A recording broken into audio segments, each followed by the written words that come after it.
has quadrupled from what the taxpayers originally sold when they approved about $10 billion worth of bonds and the ARA Act in about 2000 to D.C. That's what they're going to be ultimately asking for, because it'll never pay for itself. So it's time to move on to something else.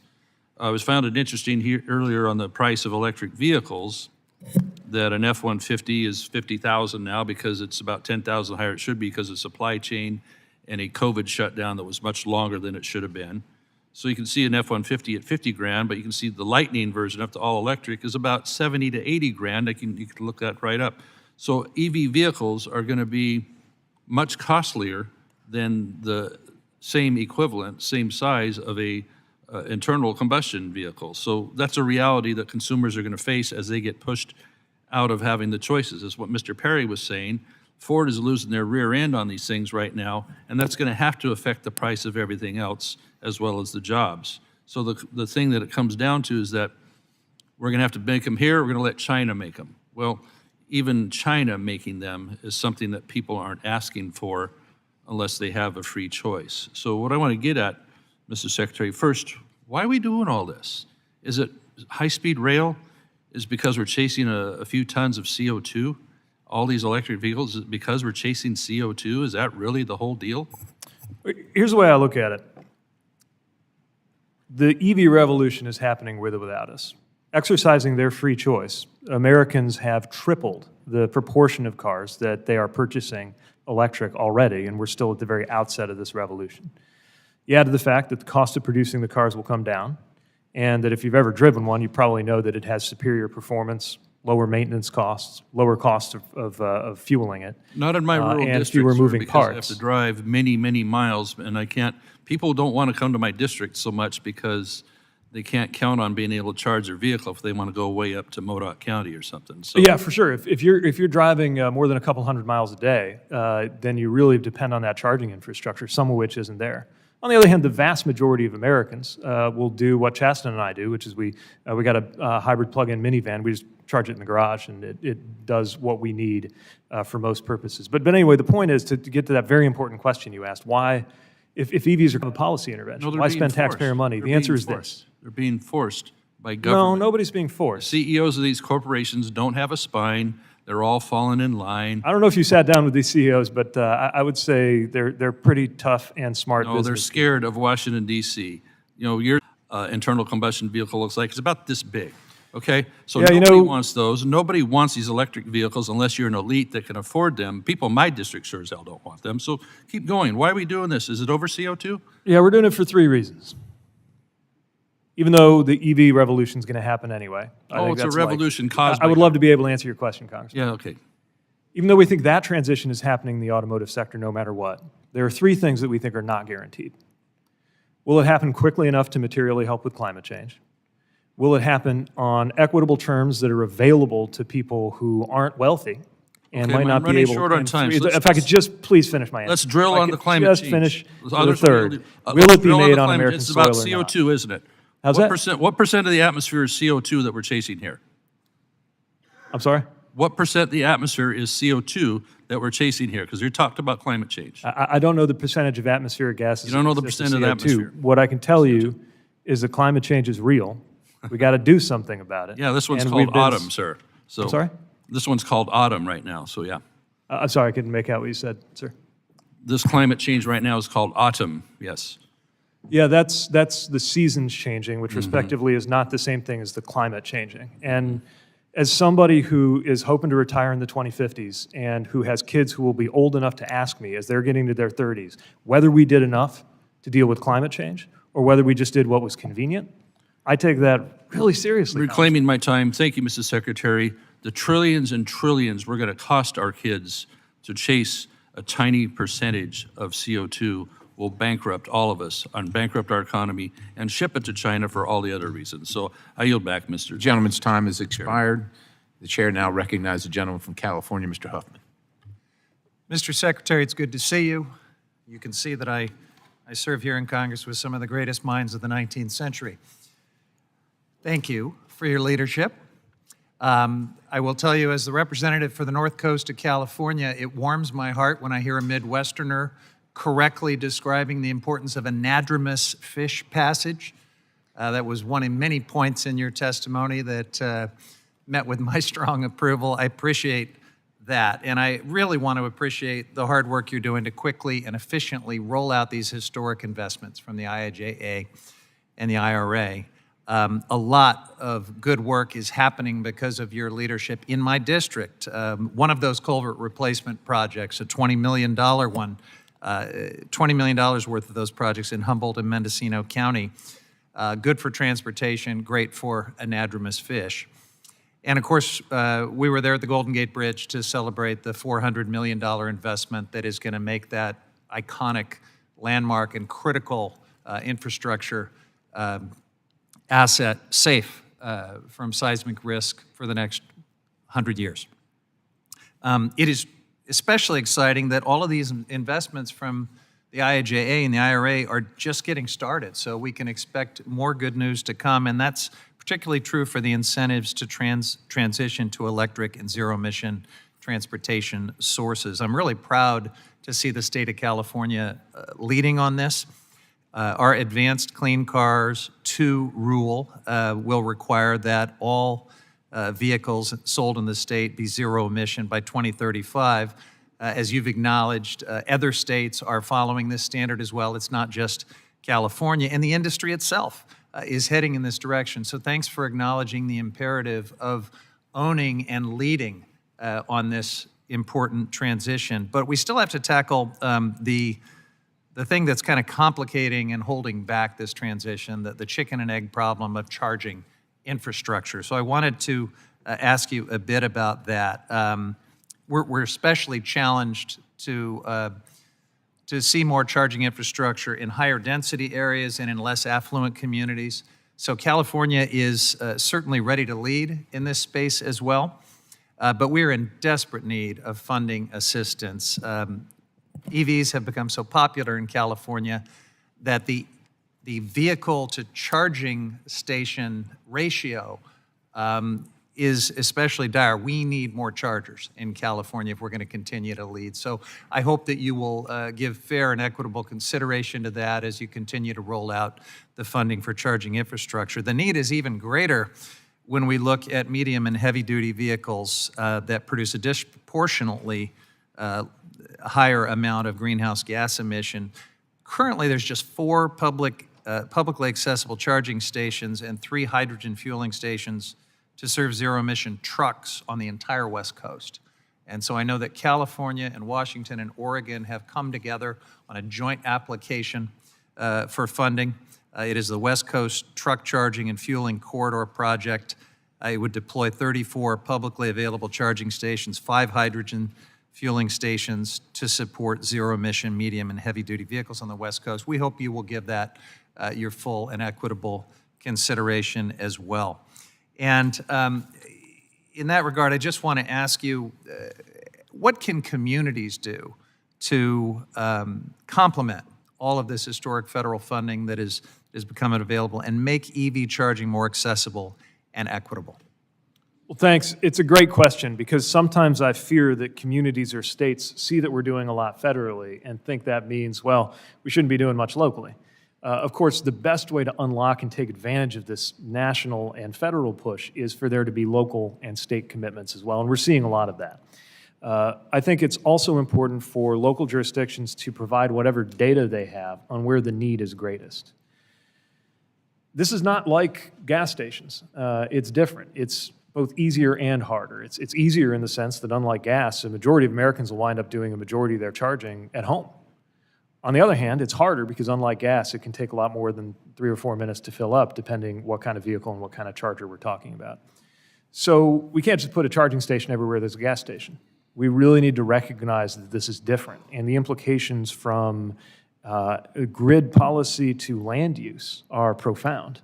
We need to be working with states and communities, not just as project sponsors, but as thought partners in getting the right profile for that installed base of that 500,000 charging stations that the president envisions us having as a country by the end of this decade.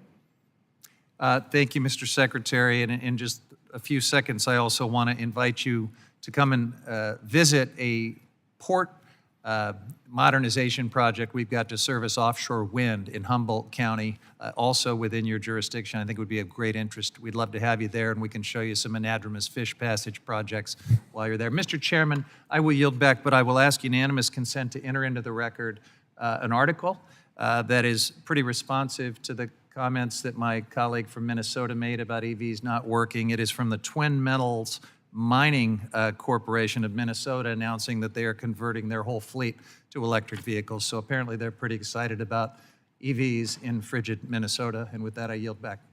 Without objection, so ordered. Chair thanks the gentleman. The chair now recognizes Representative Westerman for 5 minutes. Thank you, Chairman Perry. Secretary Buttigieg, thank you for being here today. I would like to have been listening to some of the debate, and there was talk about a revolution, the EV revolution.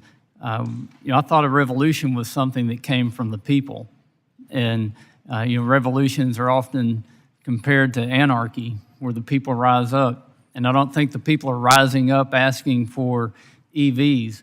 And I think it's actually just the opposite of anarchy, and that's hierarchy, where it's coming from the top down, forcing on the people, not having a choice, and saying this is the way it's going to be, and because of government policies and mandates, you're not going to be able to drive an EV or drive an internal combustion engine vehicle. You're not going to have the choices.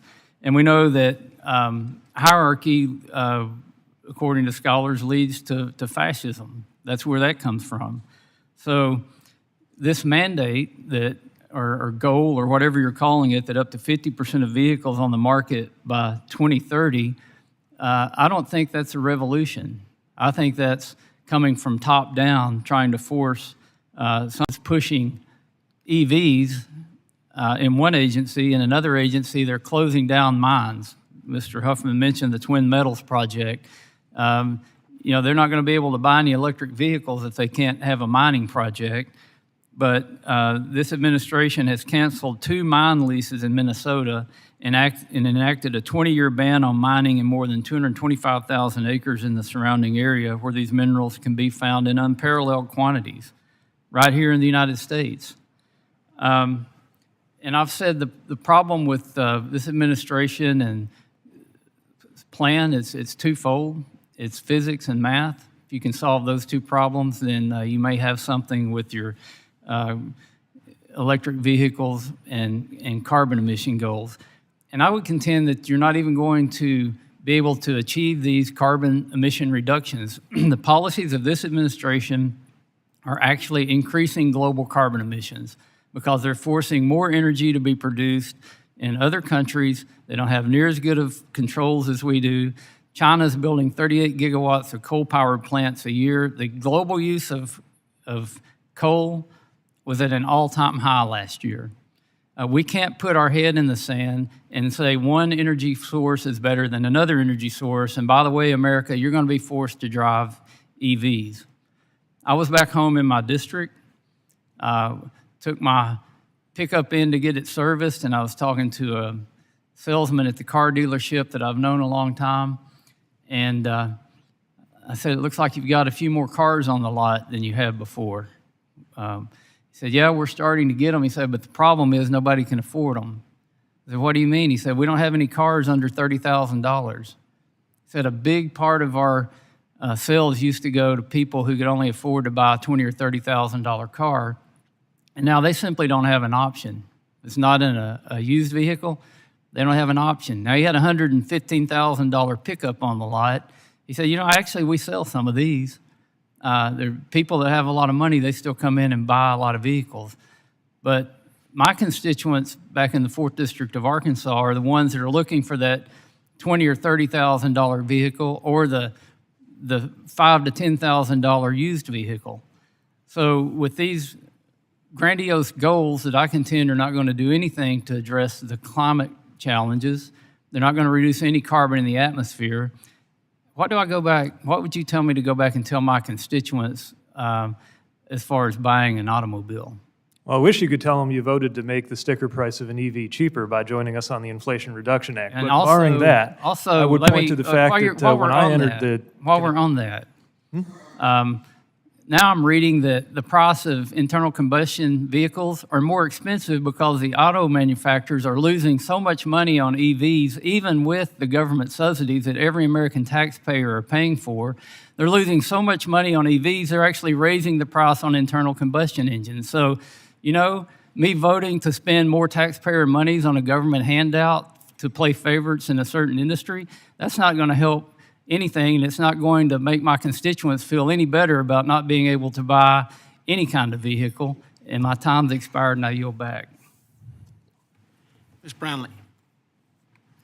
Thank you, Mr. Chairman, and thank you, Mr. Secretary, for joining us this morning. First, I wanted to congratulate you for completing the Michigan Ironman triathlon last weekend, so kudos to you.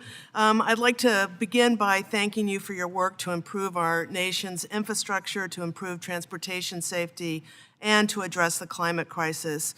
I also want to thank you for your work to implement the historic infrastructure bill, which is helping so many communities across the United States, including mine, to create and sustain jobs, especially in construction and engineering sectors, which is fueling economic recovery and helping families to put food on their tables.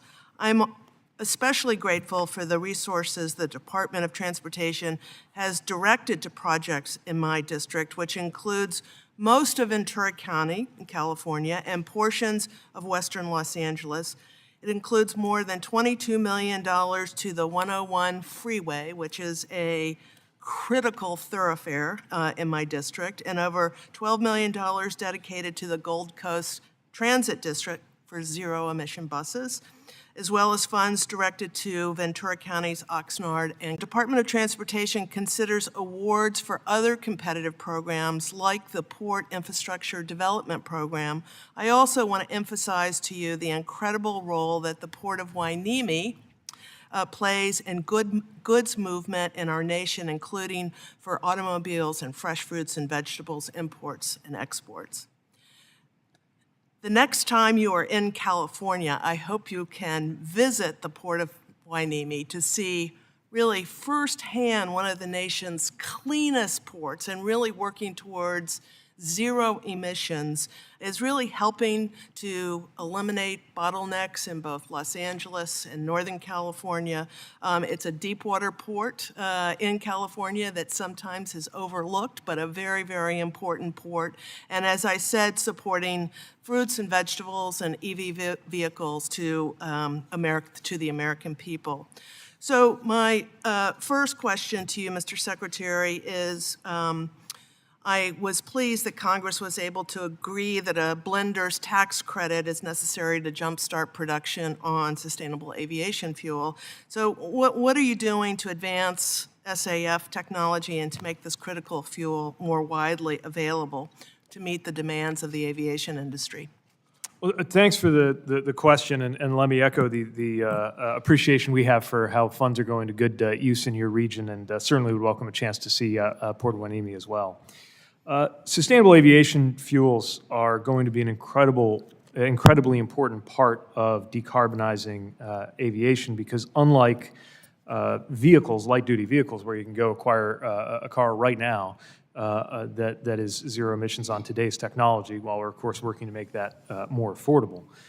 In the case of aviation, we're a long way from novel propulsion that isn't going to require some kind of fuel. Sustainable aviation fuels are made from renewable sources, so they provide a reduction in life cycle carbon emissions. And there's a number of measures we're taking to advance that. One is, together with the Department of Energy and Agriculture, we co-lead the SAF Grand Challenge. That focuses federal efforts to try to dramatically expand how many we're producing by the end of this decade. We're trying to get to 3 billion gallons by the end of this decade to put us on a path to 35 billion gallons a year by the end of 2050. That would be enough to meet 100% of what we project is the domestic jet fuel demand there. Then there's the FAST, Fueling Aviation Sustainable Transition Grant Program. That's $291 million in grants to accelerate production and use and the development of low-emission aviation technologies. I will, best I can say is very soon we'll have news to make about getting those funds out on the street. We're especially excited about the different applications that are going to come in there because we know it's going to be a lot of private sector work too, but we've got to make sure we're doing our part with public policy. Thank you very much. My time is about to end, but I also look forward to the opening of the new office of the National Multimodal Freight Network and hope very much that, that DOT will include ports with more than $1 billion in annual cargo in the freight networks. Thank you. I yield back. Thank you, Representative. Mr. Johnson. First off, Mr. Secretary, thanks for spending some time in South Dakota last week. You mentioned it in your opening comments, and you behaved yourself. Nobody had any complaints. My team, some members of my team were along with your trip, and I thought everybody thought it was a very productive time in our state. So thank you for coming. It was a great visit. You and I share a passion for permitting reform. It does seem like we've had a number of different views about the future of EVs and what is the proper role of government in that future, and I think it's appropriate. Reasonable people can disagree about that, but it does seem like we should find some common ground on the fact that it should be a lot easier to cite both transportation infrastructure and the kinds of mines that are necessary for us to not be as reliant on China in the future as we have been on the Middle East in the past. And so because we've talked the last couple times you've been in committee, you and I found some common ground. We've talked about some specific things to do. Of course, Mr. Secretary, you know that's the problem. Everybody wants to do something. The actual specifics get a little hard to do. I do want to give a shout out to Mr. Stanton on this committee, as well as Senators Lummis and Kelly in the Senate. We've got a bipartisan plan, the Interactive Federal Review Act. I know you know about it, sir, but just for everybody else, this would cut down on some of the inefficiency of agencies taking these static PDFs and emailing them to one another as they're working through the citing process, and instead use a dynamic cloud-based platform to try to make sure that our federal government works a little more efficiently. I just wanted to give you an opportunity, sir, to talk about your agency's interest in or supportive of our bill, or support of our bill. Thanks. We welcome, we're piloting what we can, but with legislative support could do much more to make these processes less paper intensive. We know that so much of the red tape has to do with passing information back and forth between project sponsors, states, the relevant federal agencies, sometimes between federal agencies. So anything we can do to simplify that process, we welcome. We're doing what we can on our own with things like developing partially automated gating through the web forms that project sponsors use to apply. Give them a heads up if something's out of compliance while they're still putting the application together so they can address it instead of having that bureaucratic back and forth. But certainly what you're talking about would introduce new tools that I think could be very helpful. I mean, are there other specifics that Congress could work with the administration on regarding this permitting? As you know, as part of the Fiscal Responsibility Act, there was a pretty substantial reform in the timelines, the shot clocks that agencies will have to complete EISs and EAs. That's probably the most substantial permitting reform in a couple of decades. What else can we do? Well, let me point to one thing that's now underway, but there's going to be more opportunity where that came from, and that's categorical exclusions. So the Fiscal Responsibility Act added that new provision to Section 109 of NEPA, which made it possible for one agency to adopt another agency's CE.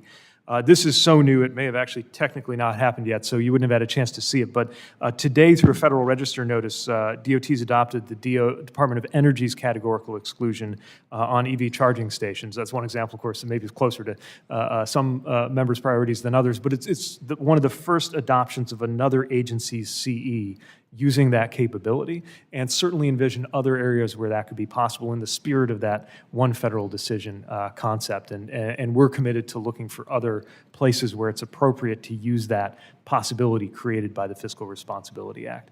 I think another thing that will be important, and this is part of what's at stake in some of the technical assistance work that we do, like Thriving Communities, is for us to accept some level of responsibility for a project sponsor's ability to get through the NEPA process. And what I mean by that is I think sometimes there is an understandable but unhealthy tendency on the federal side If there's a step in the process taking too long and it's because the project sponsor is struggling, that's their fault. So it's going to take however long it's going to take. I want to make really sure that in addition to mastering any process we can do more quickly or more efficiently, that if something in NEPA is taking longer than it should because it's something that rests with the state, the city, the airport, whoever it is, that we work with them to try to get through it and have a proactive sense of our own responsibility, even if it's on them to get the right information or to be compliant, that it's on us to help them see the way through to it. And I do think those TA resources, and we could be in dialogue about beefing them up, but we got a lot to work with in IIJA, could be put partly toward that use. Thank you very much, Mr. Chairman. I yield back. Who do we got? Mr. Desaulniers. Thank you, Mr. Chairman.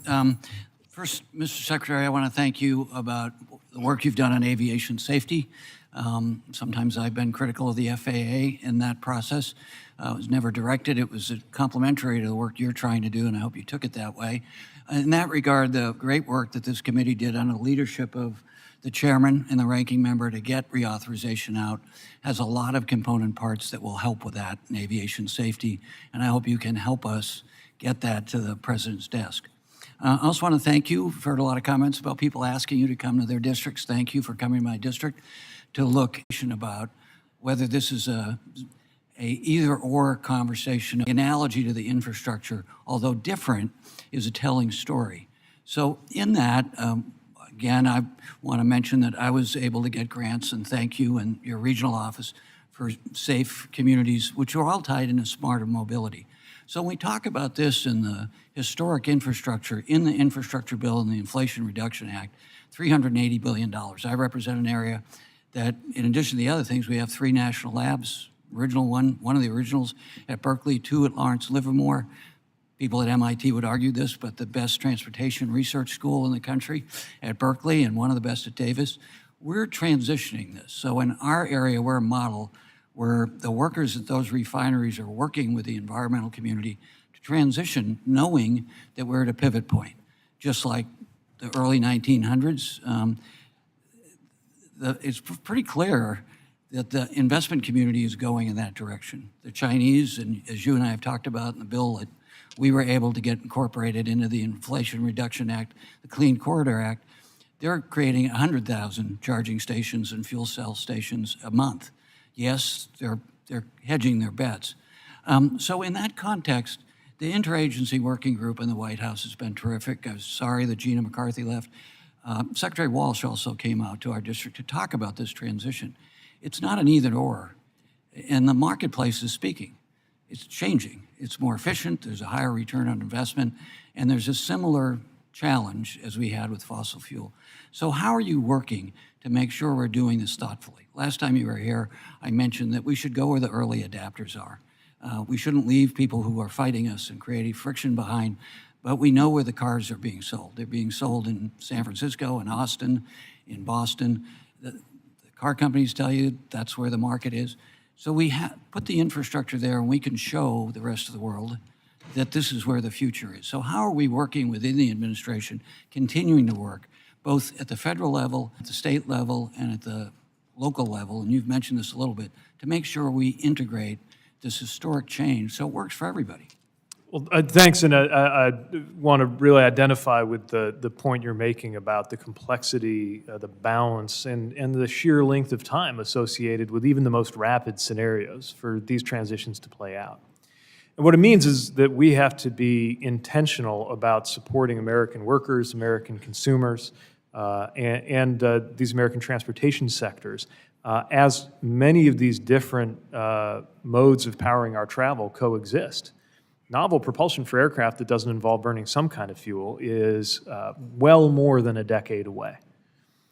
Even our ambitious timeline for EV adoption estimates that we hope to get to half of sales at the end of this decade being EVs, which means the other half won't be. And so we've got to be ready to serve and support vehicles of all kinds while not allowing any of these transitions to be only beneficial to those who have the means to be those early adopters. The early adopters can pave the way, but you shouldn't have to be wealthy to afford to, at the end of the day, save money through something like EV ownership. That's where I think we stand to gain, not just from the policies that we've implemented with support from Congress on the IRA and the infrastructure law, but the kind of research here would be a more efficient material that could dramatically lower the cost of these kinds of transportation assets or transitions that we know we need. Thank you. I yield back, Mr. Chairman. Mr. Massey. Thank you, Mr. Chairman. Secretary Buttigieg, in addition to sitting on this committee, I serve as chair of the subcommittee in the Judiciary on the Administrative State Regulatory Reform and Antitrust. You said on CNN, I believe, that, quote, the Department of Transportation has generally not gotten involved in these merger cases, but that's changing today. Was that statement in reference to the JetBlue-Spirit merger? Yes, partly. It troubles me somewhat as you know, being on the subcommittee on antitrust in the Judiciary, because the DOJ is already reviewing airline mergers to see if the mergers are anti-competitive. And it seems like a waste of resources for two agencies to duplicate work, but I'm worried that's exactly what's happening if DOT and DOJ are going to review the same merger. So do you think that the DOJ and FTC, for that matter, are unable to review mergers and protect American consumers? Oh, of course not. The way the division of labor works is that we have distinct but sometimes overlapping authorities. And so, as is often the case when you have different parts of the interagency dealing with the same issue, we seek, to the extent that it's statutorily appropriate, to coordinate. I'm going to be limited in how I talk about this because, of course, this is an open proceeding. But what we're trying to do is stand with DOJ, align our authorities where they cover the same turf, but also recognize that with regard to our, in my view, too long unused authorities around public interest, that we're also ready to activate those, especially because depending how the DOJ side goes to disposition, it might compel us to take other steps. Again, I don't want to get into the case too much, but depending on what's appropriate. Do you agree that they're the only ones who should be, but you didn't want to duplicate it, and their main authority and responsibility is to decide if this merger is anti-competitive? You're not seeking to relitigate that, are you, after their decision? Well, again, we're trying to work with DOJ to the extent that's appropriate. And then we have our own responsibilities that are separate. So, you know, they have a standard for anti-competitiveness. What is your standard of, or principles, the limiting principles of whether this is in the public interest? Well, again, let me take care to caveat that I'm not commenting on the open proceeding, but I'm right. I'm about how we talking approach generally. this. So it really follows from what the law calls for, and again, there's really two sides of this. So there is DOT's responsibilities and authorities with regard to competition policy that are laid out specifically in the law, even though they haven't been used very much. And then there's also, in addition to the Clayton side, there's the public interest responsibility that we have that is somewhat distinct and will have to follow a distinct rubric from what is applied in the jurisprudence you've had around competition on the DOJ side up till now. Can you give me some examples of things that might run afoul of public interest that aren't in the domain of DOJ's responsibility to determine whether it's anti-competitive or consumer welfare benefit? I think if I tried to get into hypotheticals, it would be at risk of being perceived as prejudicing this case. But what I'll say is that the law is written differently with regard to our competition authorities, creating an overlapping, not identical, but also not simply parallel authority. The reason we have questions here is it's been about 3 decades since somebody said a statement like yours that leads us to believe you might be relitigating or some of the things DOJ is doing. So I'm looking for the limiting principles. Yeah, so again, I don't want to make case law on the fly here, but we have a responsibility to review the public interest associated with these competitive dynamics that was entrusted to our department, basically as a condition of deregulation. At the time of deregulation, it was confidently pronounced that we would go into the future with dozens, if not more than 100, competitive major airlines. As you know, we're depending how you count, down to 4 or 5. So we know that there is something in the way that this has been practiced over the decades that is, at the very least, out of alignment with what was expected as an outcome of regulation. And that's why we think following the law as written, I got we have a 3 responsibility seconds to left. get more involved. I appreciate that answer. I got a real quick question. Tesla spent billions of dollars on a charging infrastructure, and now the government says they're going to do the same thing. What's it going to cost the government to do this? And doesn't it disincentivize private investment when the government comes along and says, we're going to create these chargers? What incentive does Tesla have to do it anymore? And when will there be enough charging stations available nationally that no family will again be prohibited access from one of these chargers due to a cabinet member's promotional tour? What's great about Tesla's decision is that they're opening their chargers to not be a walled garden, but to be available to other vehicles too. We welcome that. But even that built infrastructure alone of Tesla's, which is remarkable, is not on its own enough to meet the national charging demands of the country. The simple answer to your question of how much is that we have $7.5 billion going against this goal as provided by IIJA. But the other thing I would point to is that there will be gaps in areas that it might not be profitable yet for a company to install a charger. And I would point here to rural areas or low-income areas as an example, where we want to make sure we accelerate that process. And so that's why we think it's appropriate and important to introduce those federal dollars to speed up that process alongside the private sector dollars. And it's going to be a race. I mean, getting to that 500,000 chargers that the president envisions by the end of this decade will require both with those installed with and those installed without federal subsidies to move at a really fast clip. My time's expired. I don't think there should be a race between government and private enterprise. Oh, it's not a race between us. We're racing in the same direction. And I yield back. The legend, Mr. Carbajal. Thank you. Thank you, Mr. Chair. Secretary Buttigieg, before I get to my questions, I wanted to commend you and the Biden administration for getting out the bipartisan infrastructure law funding out the door quickly. Certainly, the bipartisan infrastructure law represents the largest federal investment in infrastructure in many decades.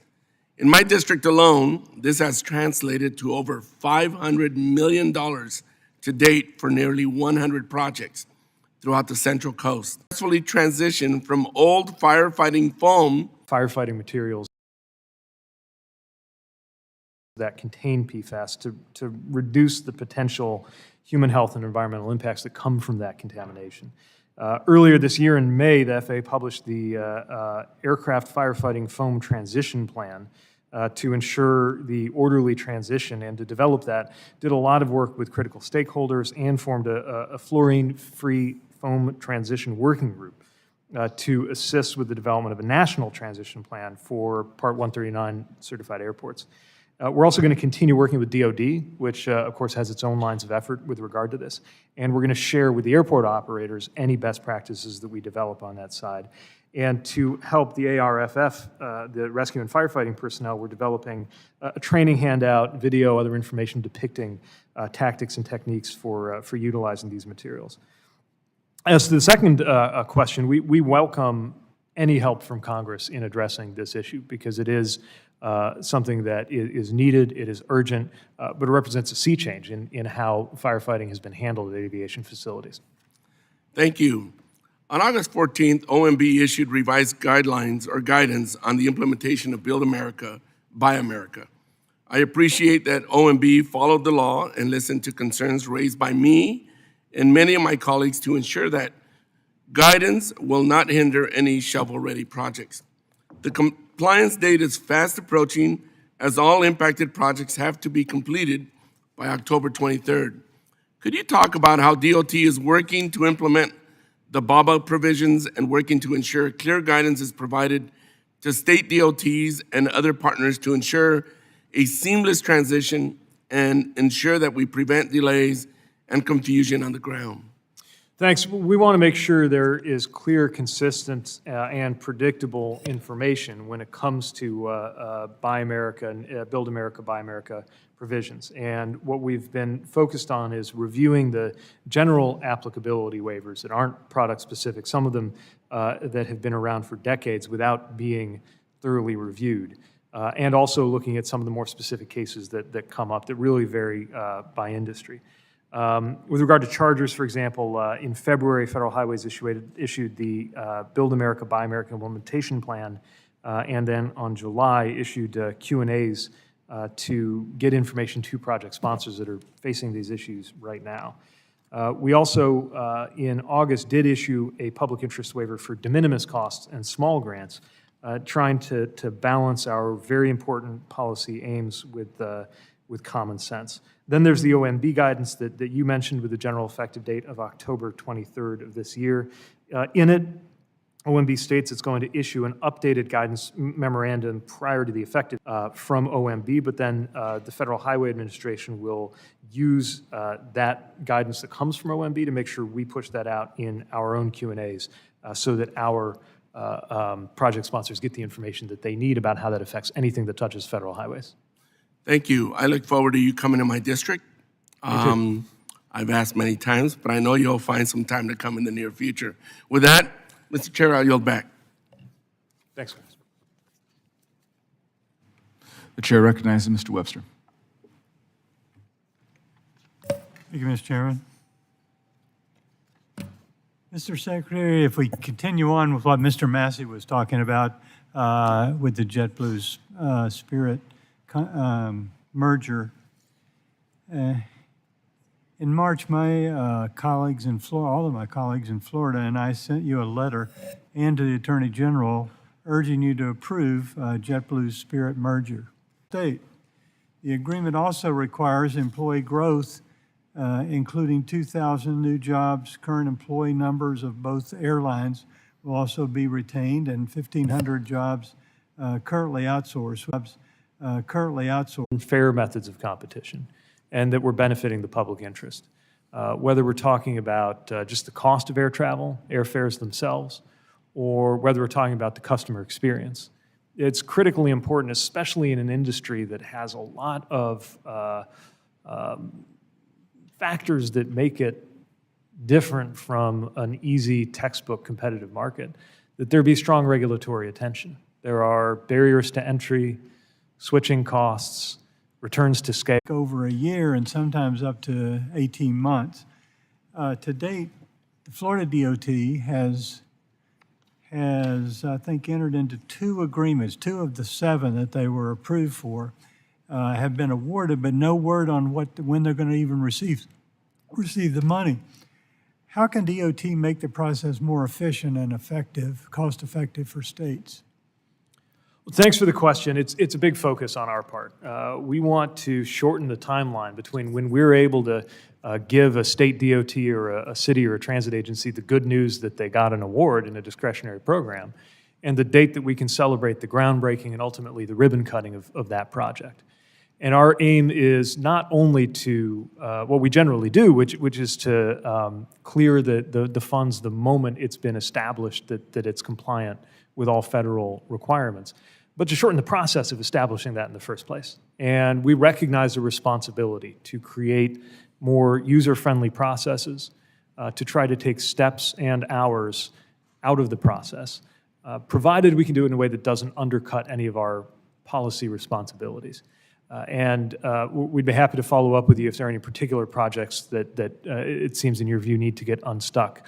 But more generally, you have my commitment to continue working on this because we want to get to those ribbon cuttings just as much as anybody.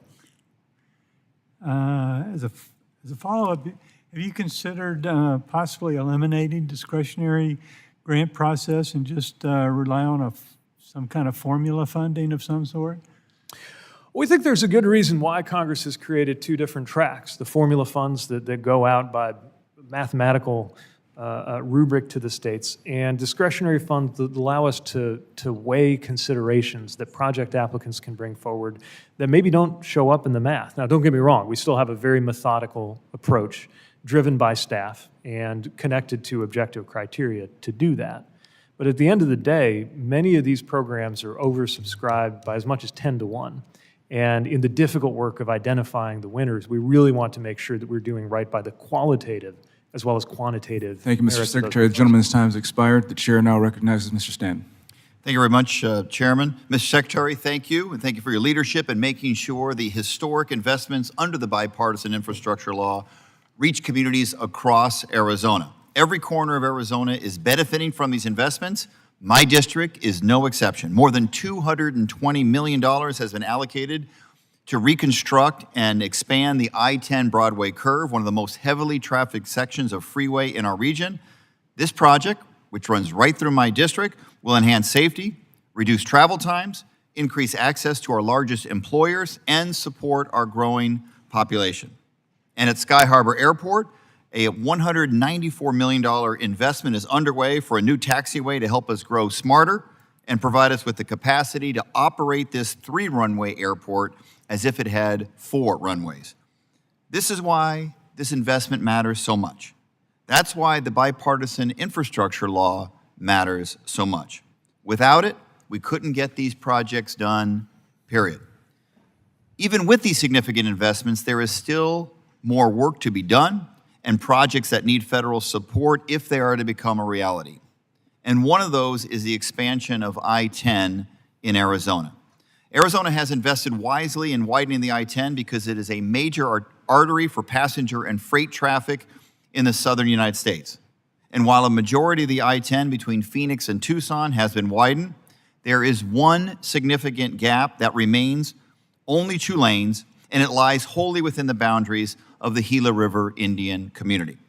I doubt it would surprise any of us that the improved portions of the I-10 end at the reservation boundary and pick up on the other side of the reservation boundary because for decades, centuries even, partners in federal transportation programs. Widening I-10 and adding an interchange is vital to improve safety, provide direct access to the Gila River Indian community's government services and hospital, and accelerate response times for emergency services. And it will prevent traffic from detouring onto the reservation when bottlenecks or accidents close or otherwise restrict traffic. To complete this expansion project, the Gila River Indian community and the state of Arizona have formed a unique partnership to plan, design, and widen this last section and connect the community to this vital economic artery. I'm not aware of any other joint tribal state partnership like this anywhere in the country that it addresses an infrastructure project in such a collaborative way. While significant non-federal resources have been committed to this project, we simply can't do it alone.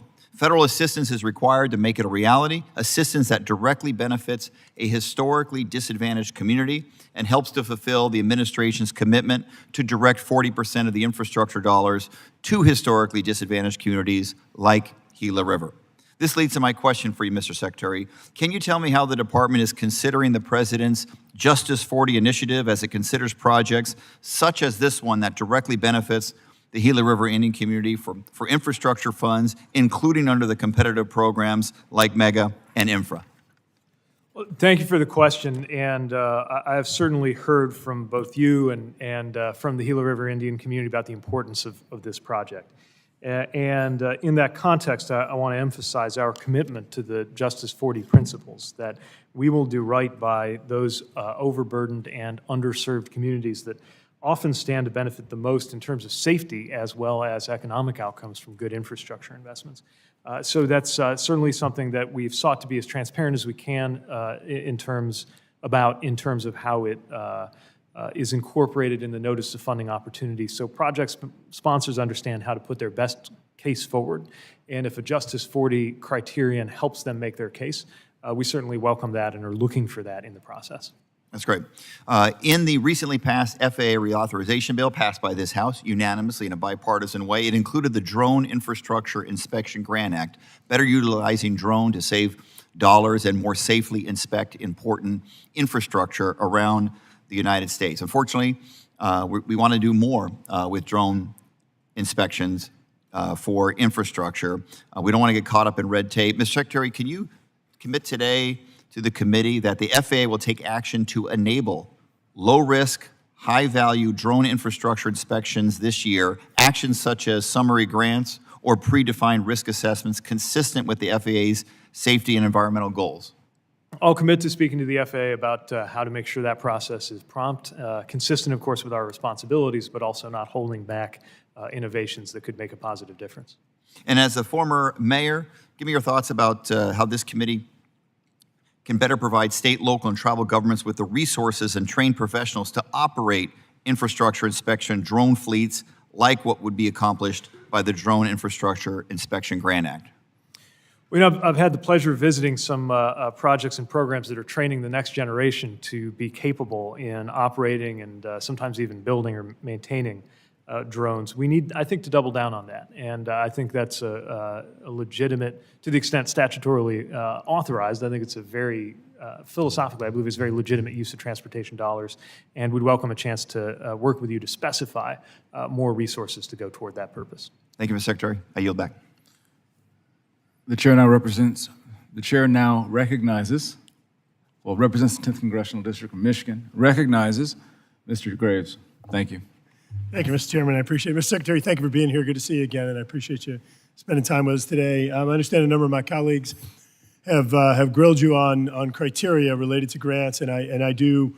I'm not going to rehash it all, but I'll just go in and say I think it's really, really important, as you and I have discussed in the past, that the criteria that actually advances the mission of the Department of Transportation in regard to addressing traffic solutions and others need to be the priority of criteria that are used. I'm concerned that there's been new criteria that's been introduced that is outside the confines of the law that I think distorts the awarding of grants. And of course, an example of that is the state of California has received about 17% of all of the grants under the discretionary programs.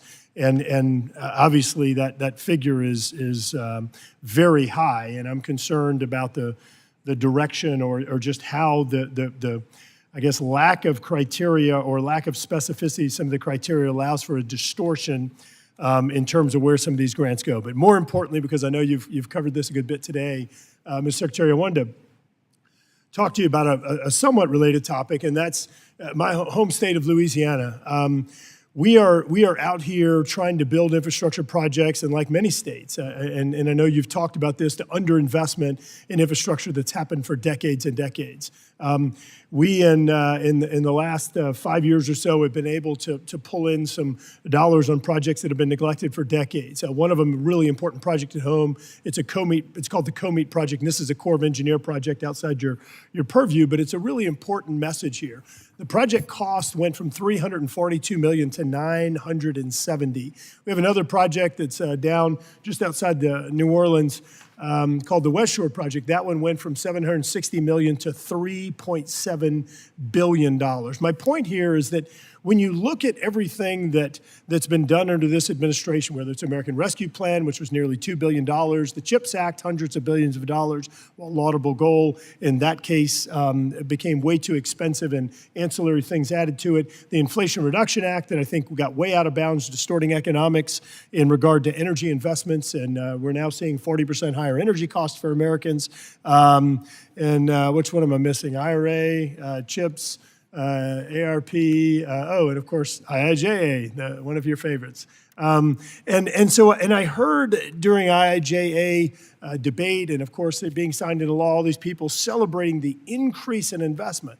Mr. Secretary, if project costs are tripling, in two cases of the projects that we're building right now, and this isn't, I didn't go cherry pick, those are the projects. I can go through and find probably 10 transportation projects that have more than doubled, and this isn't me cherry picking either. So it's hard for me to understand how this is a win with all of the other investments that were made, spending trillions and trillions of dollars that devalued the dollar, that have contributed to energy costs going up, and now we can't even build the projects we were building before. And the way I look at it is any perceived increase in investment under IIJA is actually a decrease based on what we're seeing at home. And I'm curious if you care to reflect on that and what you're seeing across the country. So I think first of all, the reality of the increase in project costs is real. It's a concern. It's one of the main threats to the successful implementation of this bill and something we think about every day. I would challenge the view that anything we do to invest in the productive capacity of this country is necessarily inflationary, and would suggest, on the contrary, that one of the things that creates inflationary pressure is sometimes a bottleneck or a deficiency in our built infrastructure that can only be addressed with good investment. When we talk about the attention we're paying to ports or bridges or certainly things like rail infrastructure, I view this as something where part of the return on investment comes in the form of reducing some bottlenecks that can in fact contribute to inflationary pressures. But I agree with you that the value of a Mr. Secretary, project I is wanna not the be clear dollars that in, but the outcomes. I agree that and I don't want to be perceived as saying that we shouldn't make investments because it's going to cause inflation. Please don't interpret it that way. I mean, look, Mr. Burleson wants a Ferrari, but he drives a Chevrolet, and in some cases, you got to prioritize and make sure that you're truly spending what is appropriate and you're prioritizing the dollars. Look, I just have a little bit of time left, and something else that I know you and I share concerns with is the FAA. We've seen a number of safety issues. Right now, we have 20% of the agency's leadership positions that remain vacant. I appreciate, as you and I have discussed, the FAA nominee, but just curious if you could perhaps quickly reflect on the vacancies in the top positions. Well, you know, the most important way to address that, of course, is the swift confirmation of our nominee. Most of these aren't confirmed positions. Say again? Most of these are not confirmed positions. That's right, yeah, and you know, in addition to the people who have been performing sometimes in acting capacities, we have the confirmed positions, which I think ought to have a hand in shaping the leadership team. But just to be clear, there's no empty chairs there. The work is getting done. At the same time, we would benefit from having confirmed, or we're not confirmed, permanent people in each of their roles. We hope to have more announcements soon on that. And of course, in addition to that top group up there, we're also concerned about just making sure we fill those rank and file positions of the air traffic controllers, which is one of many reasons we're very hopeful that this chamber can avoid a shutdown that would stop our training. Look forward to continuing discussion, Mr. Chairman. Thank you. Thank you, sir. The chairman now recognizes Mr. Allred. Thank you, Mr. Chairman, and Mr. Secretary, good to see you again. Thank you for being here. I want to thank you for being what I consider to be an incredible partner to the passage and now implementation of the historic investments included in the bipartisan infrastructure law. Your leadership has been vital in ensuring that we're able to get funding out into our communities and to finally take action to repair our nation's crumbling infrastructure. One project of many that I could pick from that I'd like to highlight is the Federal Transit Administration's recent award to the Dallas Area Rapid Transit System, or DART, in my district. This $103 million grant will allow DART to modernize its bus fleet, replacing 186 of its oldest buses with new low-emission buses. That's a big deal for our community. These kinds of investments were made possible by the IIJA and are helping DART and other transit agencies in our communities modernize and upgrade their services to keep our cities healthier and thriving for generations to come. And I want to thank you and your agency for working with Congress to implement the funding for this historic investment. And I want to discuss a project that I think has great economic and connectivity benefits for my state, high-speed rail, particularly the project connecting Dallas-Fort Worth and Houston. I was glad to hear of your support earlier in this hearing, but I'd like to give you an opportunity, if you would, to expand on some of the benefits that your department believes these kinds of projects can bring to the country. Well, thanks for the question, and let me echo our congratulations to DART and your district on successfully competing for and winning that grant. I know you're a strong advocate for those funds to be put to use there.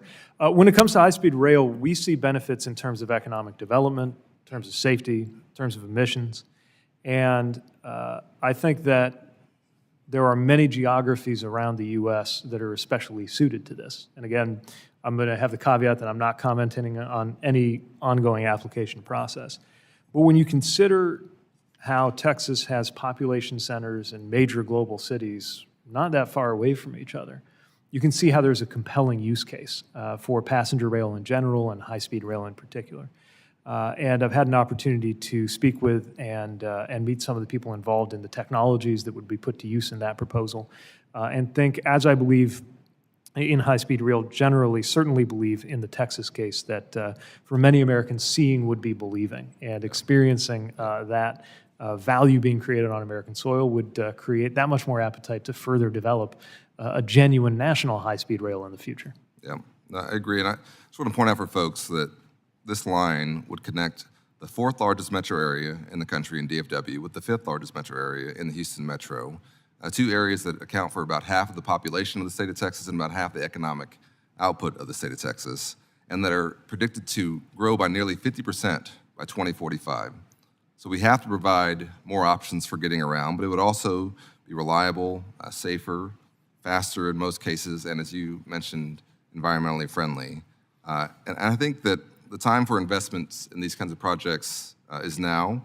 And if you recall, House Democrats in 2021 provided $10 billion in funding for high-speed rail projects. Just wonder, how can we work with your department to ensure that we're providing sufficient levels of funding for these projects as we continue to implement the IIJA? Well, the IIJA provided, especially through the Fed-state partnership, the means to introduce high-speed rail or accelerate it in places where we don't have it. It did not, though, honestly, contain enough funding for a full national high-speed rail network. There's a lot of work we have to do just to take care of what we've got in our nationwide freight and passenger rail network. But I believe that there are the means within IIJA to fund more than one high-speed rail project with this authorization in the 5-year life of this bill. And I think that the success of those projects will be an important part of how future potential investments could be justified. Yeah. Well, in the time I have left, as you know, I have American Airlines and Southwest Airlines headquartered in my area, and I just have to note how critical it is that we continue to make progress addressing the shortage of air traffic controllers. I want to thank you for your work in that regard and your department's work in that regard, and just stress how critically important it is that we get the FAA reauthorization across the finish line and avoid what I think would be a disastrous shutdown. That's not a question for you, sir. That's just something I want to put on the record and say for my area and for our economic output, for the thousands of jobs that are relying on it, it's critically important. So thank you for being here. Now yield back. Thank you, Mr. Allred. The chair now recognizes Mr. Van Drew. Thank you. Thank you, Chairman. Mr. Secretary, welcome. Are you familiar with the William J. Hughes FAA Technical Center in southern New Jersey? Yes, I haven't had the opportunity to visit, but I'm certainly aware of it, yeah. Good. I hope you do visit sometime. For those who don't know, the FAA Technical Center is critical to national security. It supports our national airspace and traffic control systems. It also conducts classified research. In fact, I recently toured it again and learned that this secure facility blocks not millions, but billions of cyber attacks every single day, most of them through China. Through the Technical Center, the FAA owns and manages a large campus in South Jersey. The FAA campus includes the Atlantic City International Airport. I am personally deeply alarmed by the administration's plan to use the FAA campus to house thousands, up to 60,000 illegal immigrants in a town that only has 50,000 residents. In August, the Department of Homeland Security recommended that the Atlantic City Airport be used to house up these 60,000 immigrants from New York City. First of all, the Atlantic City Airport is an unacceptable place to house these people. There are no services or infrastructure at the airport that could possibly support this. Logistically, it is a poor concept. Further, the Atlantic City Airport is surrounded by facilities critical to national security. Besides the Technical Center, the 177th Air National Guard uses the airport to defend Washington, D.C. and New York City from attack. The first defense, rapid response. These facilities cannot be compromised. Atlantic City Airport was recommended for migrant housing because it is part of the federal FAA campus. It's federal. Decisions about the use of this property, Mr. Secretary, ultimately fall to the Department of Transportation. This is your responsibility. Question, was the Department of Transportation consulted in the process of DHS recommending the Atlantic City Airport as a migrant housing site? I would have to check the record on that. What I would tell you is that generally a recommendation is not the same thing as an outcome or a policy, and so developing a list of potential sites is not necessarily something that is within FAA authority, even though ultimate clearance of something like a non-aviation use on an airfield is something that would have to come through FAA channels. And I understand that, but it scared the daylights out of people. If a city of 9 million people is having trouble dealing with all this, how would a town, a semi-rural town of 50,000 people do? It was on the list, as well as some others were on the list, but it concerns us greatly. I would appreciate if you would look into it, and I would appreciate if you would get back to me. We'll make sure to do so. And I'm going to ask a commitment I hope that you can make, that you would not allow the Department of Homeland Security to use this facility for that purpose. I don't oversee the Department of Homeland Security, but you certainly have our commitment that all FAA facilities and any facility under our jurisdiction will always be secure. I hope so. I hope that once we resolve this, in fact, that we can move on to strengthening America's aviation system. The United States of America is at a pivotal moment for aviation. Our infrastructure is on the brink of failure in many cases, with thousands of flight delays, dozens of near misses every year. In January, unprecedented since 9/11, we had to ground all flights for the first time. I'm seriously concerned. We need to do better. You know, I also, in my travels, visited one of the traffic control towers at Atlantic City Airport, and I think it's finally going to be replaced. But interesting to me, with all the money that we spend on things, they're still using floppy disks via 1993. I mean, that's unconscionable. We need to have the best air traffic control system in the world. We need to have the best airports in the world. This is the United States of America. So can you identify steps you're taking to improve our aviation system from safety and efficiency to the traveler experience, secondly, and to new technology, third? Absolutely, and I'd really appreciate the question. Let me break it down as quickly as I can into the component parts of the question. With regard to traveler experience, we have overseen what I believe is the biggest expansion of passenger rights in decades. Just over a year ago, not one of the top 10 airlines guaranteed in writing that if you got stuck, you would be guaranteed hotel accommodations, meals, vouchers for ground transportation, anything like that. Now nearly all of them do. We have secured or encouraged with our enforcement actions, leveraging some $2.5 billion in refunds getting to passengers, and we're underway on rules for things like not having to pay extra when you're sitting next to your kids. With regard to the physical infrastructure, we are putting the funds in the IIJA to work. But like you, I am concerned about the state of play in terms of the progress toward modernization and the adoption of needed technologies in the FAA. The only thing that I think is harder than a multi-billion-dollar IT project is a multi-billion-dollar public sector IT project. That's in many dimensions. Mr. Secretary, the gentleman's time has expired. The chair that's now what's so important about recognizes Ms. reauthorization. Davis. Thank you, Chairman. Please look into the FAA. Thank you. Thank you, Chairman, and thank you, Secretary Buttigieg, for taking the time to come over and testify and share the work you're doing with us today. I know that to date, we've seen $2.3 billion in bipartisan infrastructure law funding being announced, and that money's headed to Kansas with more than 228 specific projects I've identified for funding.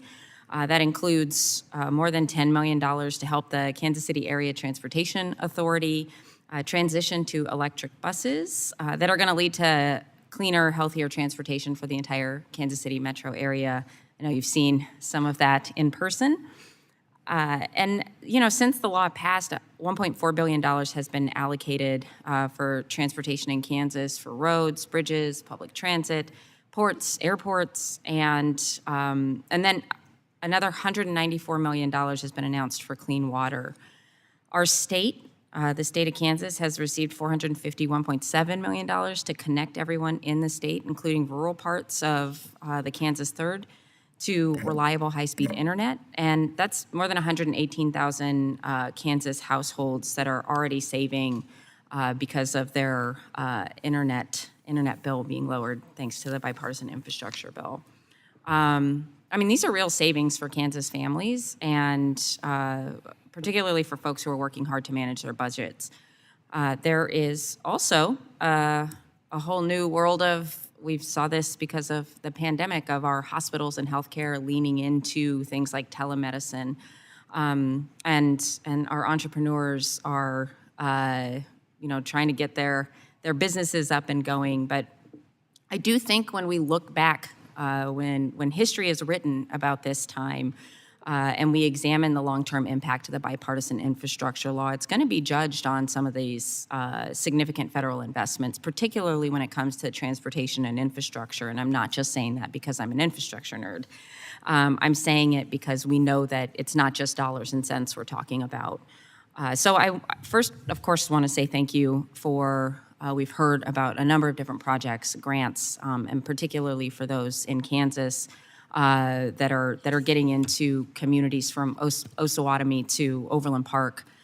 I'm hoping to hear a little bit about how you're viewing that disbursement process, because I think we know that the bread and butter of this stuff is going to be in the implementation. And so I'm hoping to glean a bit about how that's going from you. Thanks for the question. It is at the heart of what we think about every day. We're trying to build good things well and promptly while meeting all of the policy and legal requirements that are attached to these projects. One way to think of it is if our first year was about the bill passing and the second year was about the programs launching, this is about the money moving so we can get the dirt flying. That's really what we're focused on in this third and fourth year. And we are working to strike the right balance between making sure the process is rigorous enough and has the right kind of oversight, including our direct oversight from our Inspector General, and of course oversight from Congress. And at the same time, not adding so many conditions and complications to the process that it slows us down. It's not unusual for it to take a year just from an award announcement to a grant agreement, and that's just one step in getting a project done. We want to compress that timeline without leaving out any important steps. I think we're off to a good start. I've been pleased to see the way project sponsors have rallied to be ready for the dollars coming their way. But we're also putting dedicated staff, time, and attention to how to work with those project sponsors, identify issues as they come up, provide technical assistance for navigating our own processes, and make those processes simpler in the first place. I appreciate the, particularly the acknowledgement of having to get the program stood up, and also that we need to get these projects moving as quickly as possible, and that we've now entered into that phase of efficiently and effectively getting the disbursement of funds.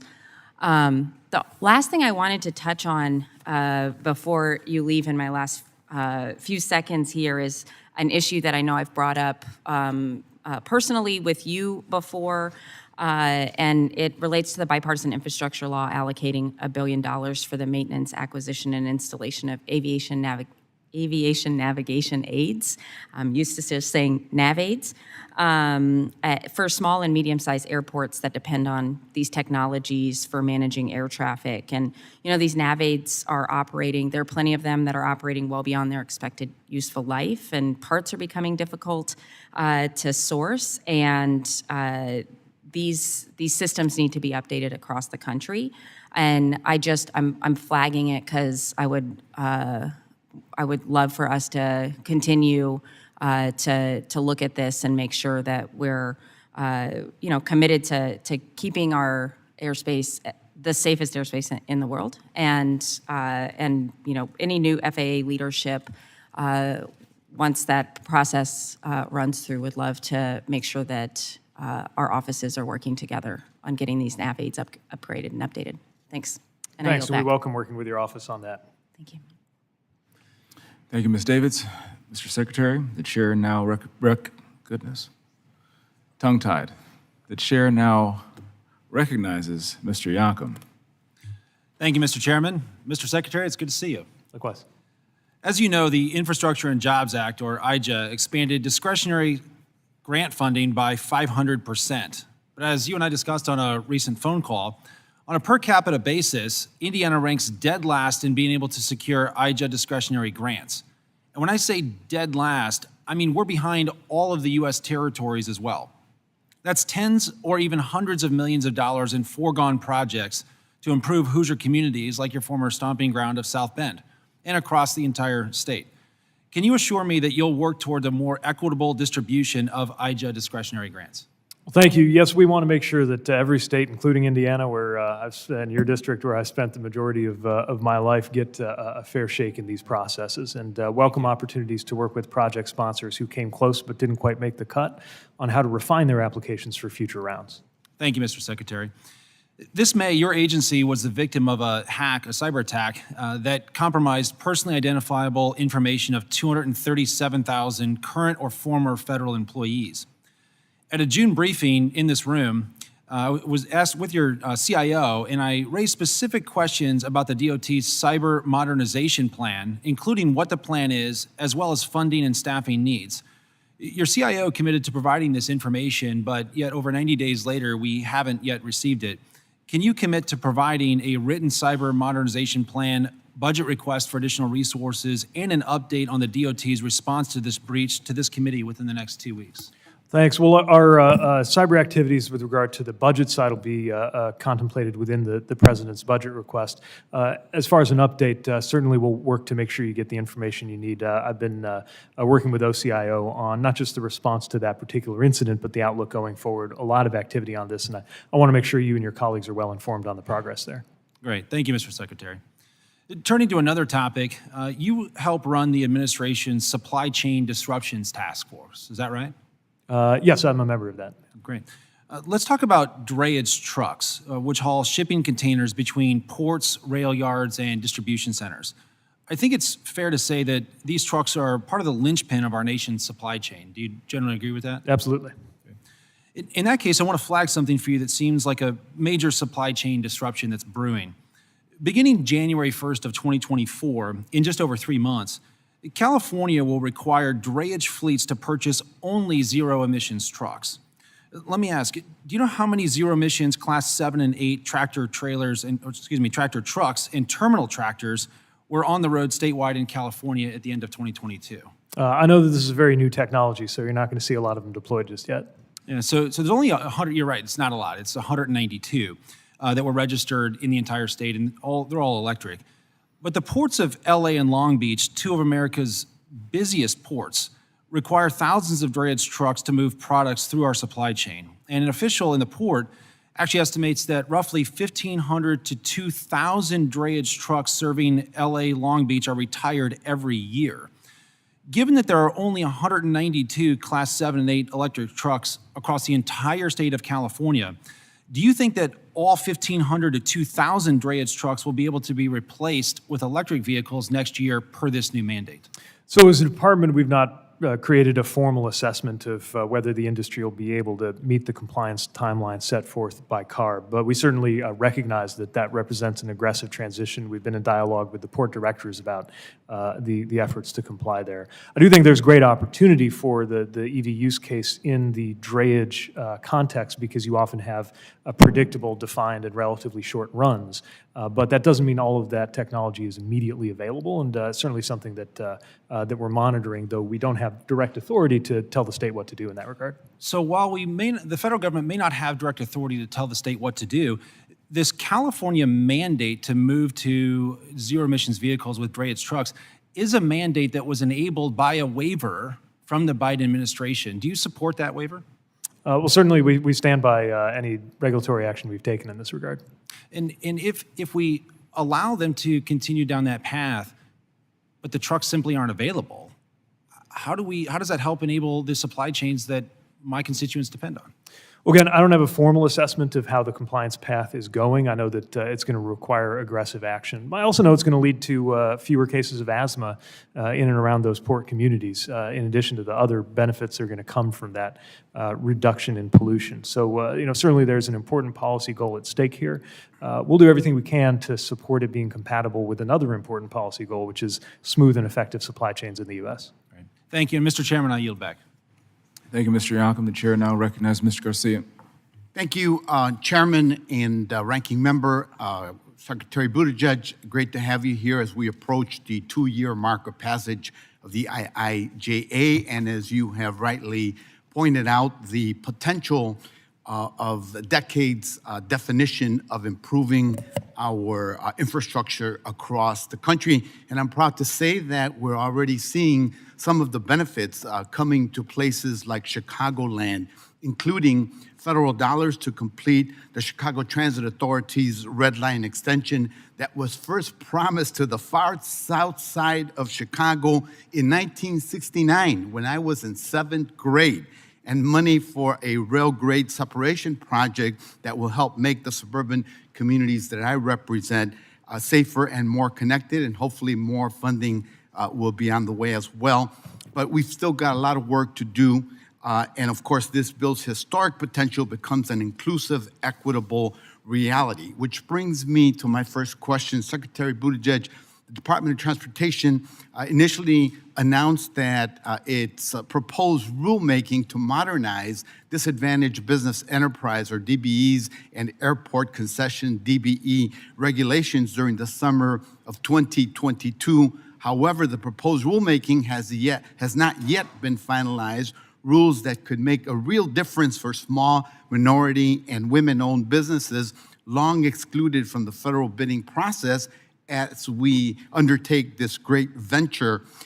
When will the rulemaking on DBEs become final? We await eagerly. Well, thank you, and I can assure you so am I. This is a very important policy. It also represents the most comprehensive changes to date for the DBE program, making it easier for eligible firms to become and remain certified, expanding the pool of eligible participants, moving closer to nationwide reciprocity, simplifying the process. So we are very close to being able to finalize that, and I'm looking forward to sharing the good news when we're ready.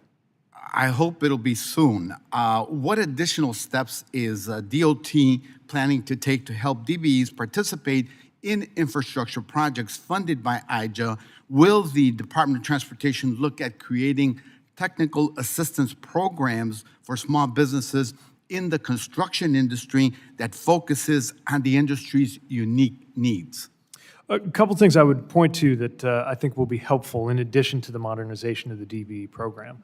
One is making sure there's better transparency and predictability in the flow of these projects as they emerge. Often one thing that keeps incumbent firms sometimes able to box out competition is just a level of knowledge that we think should be transparent to all. So part of what our Office of Small and Disadvantaged Business Utilization, or OSDBU, focuses on with their, what I call their roadshow of connections marketplace events, is to try to make the right connections between where the work is coming from, who's in charge of it, which of course is often a body like the CTA, even if the dollars are federal, and those DBEs that could be participating. The second thing that I would bring to the attention of this committee is that we're being very intentional, I think and hope more intentional than ever, in working across the interagency to support this. So I've hosted both the SBA's leadership and the MBDA's leadership, knowing that, sure, there are different departments. MBDA sits in commerce, SBA is independent, but we all have the same goal, and we should be participating in the same events, reaching the same DBE community with all of these wonderful opportunities that are emerging. Look forward to that. Moving on to another topic, the manual uniform traffic control devices, which, as you know, influences street design across the country. The MUTCD hasn't been updated since 2009 and is outdated. Updating the MUTCD can help improve pedestrian and cyclist safety, advance complete streets, and promote the use of public transit. Many improvements have been suggested to make that vision a reality, but earlier this year, the Federal Highway Administration missed its deadline to release a new edition of the handbook.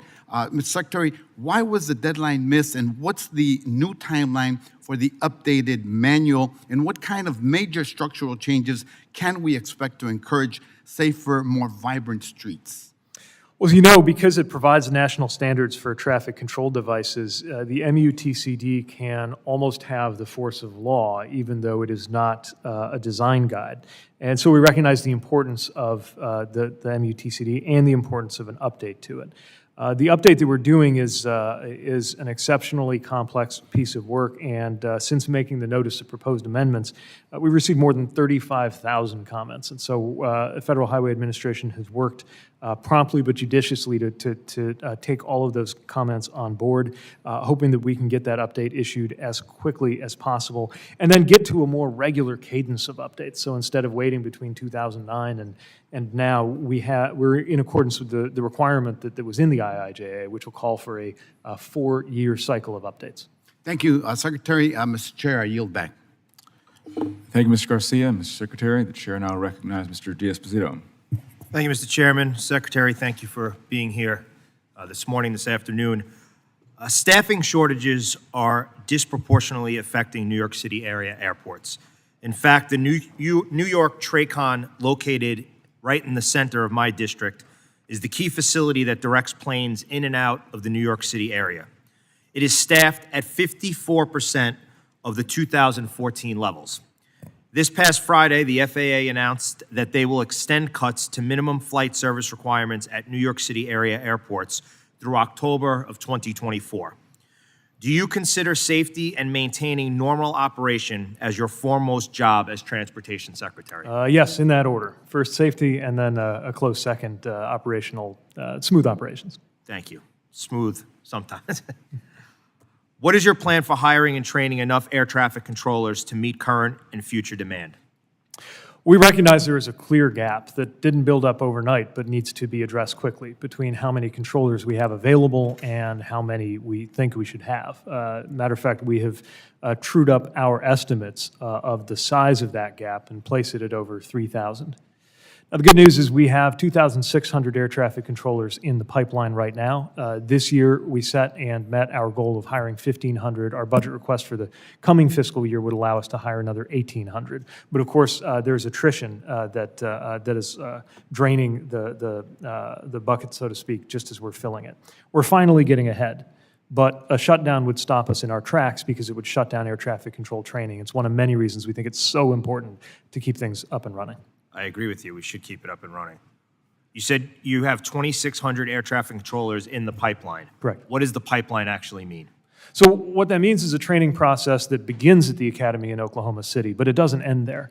Becoming qualified to work at an air traffic control facility, especially one as complex and important as N90, requires additional certification in that specific airspace with a lot of on-the-job training. And my understanding of the consequences of a shutdown is that on-the-job training would stop too. So people would be pulled, if they're not in a fully qualified status, they'd be pulled out of the towers, out of the TRACONs, unable to build that experience. So you mentioned attrition. How many air traffic controllers did you lose in 2022? I'll have to pull that number. What I'll tell you is we're finally getting to where we're adding more than we're losing, but not by much. But out of that 2,600 number, that doesn't mean that all 2,600 of those individuals will become air traffic controllers. It's True. like the New York City Police Department. You get in, you may not get out. That's right. Okay. Have there been any discussions about temporarily reassigning fully certified controllers from the other less impactful facilities to provide relief at New York TRACON? I'd have to check on specifically with regard to the TRACON. What I can tell you is that we use reserve mechanisms or other approaches to the extent that it's possible under work rules to try to alleviate that. And let me also just make clear that the staffing level at the N90 TRACON is, in my view, unacceptable.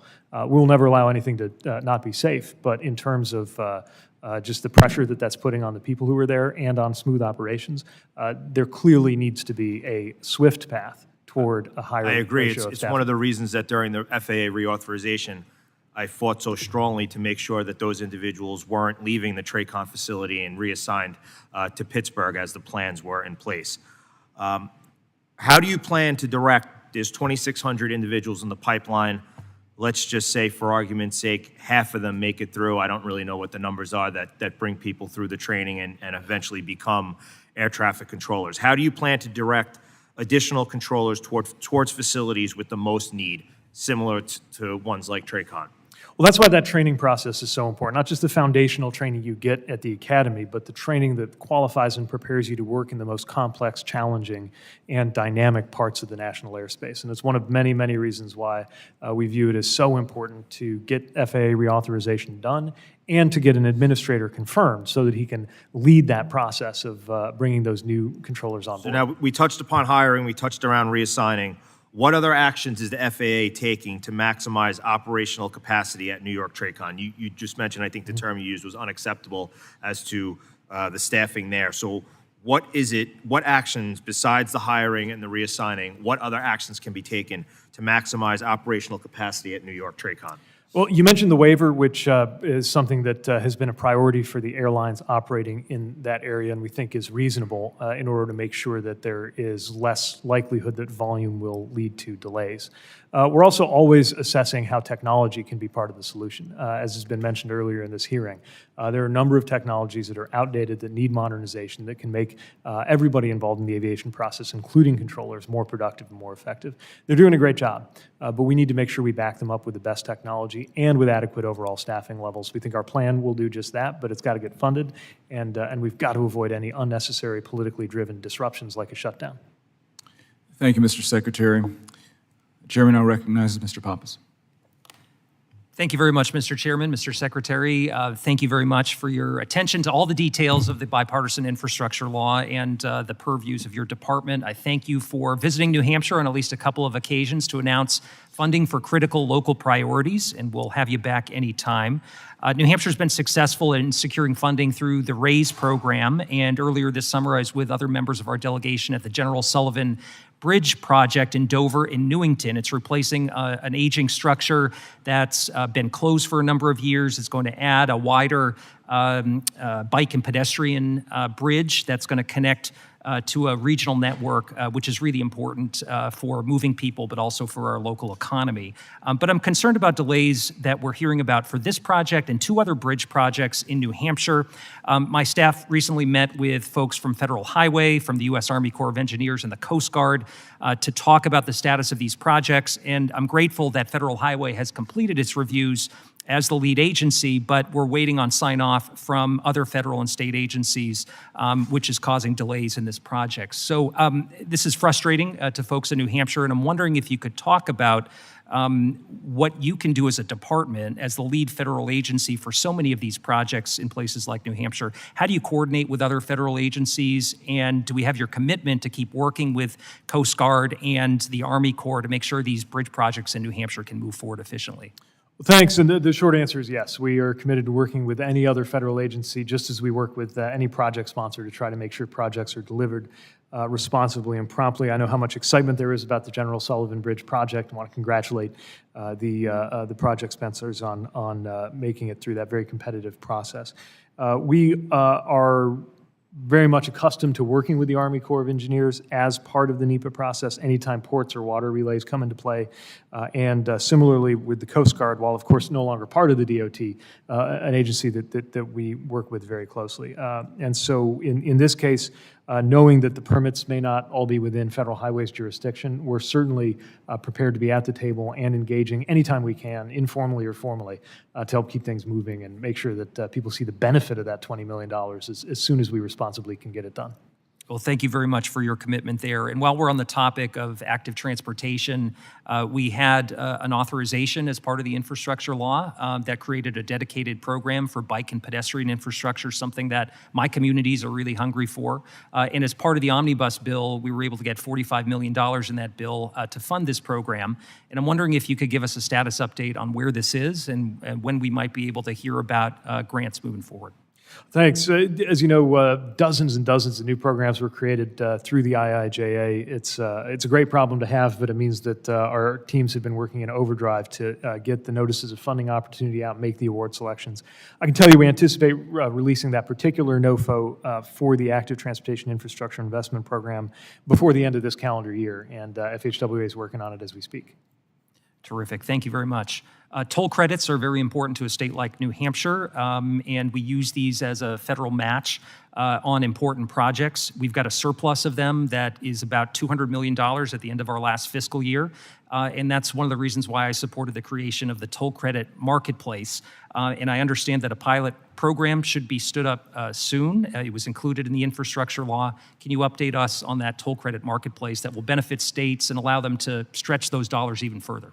Thanks. This is another example of something that we're working as promptly as we can to deliver. It's complex and it's new, but establishing that toll credit marketplace and just completing the procedural dimensions, the application process, selection process, is underway right now. So we'll follow up with your office as we anticipate a date to be able to put that out.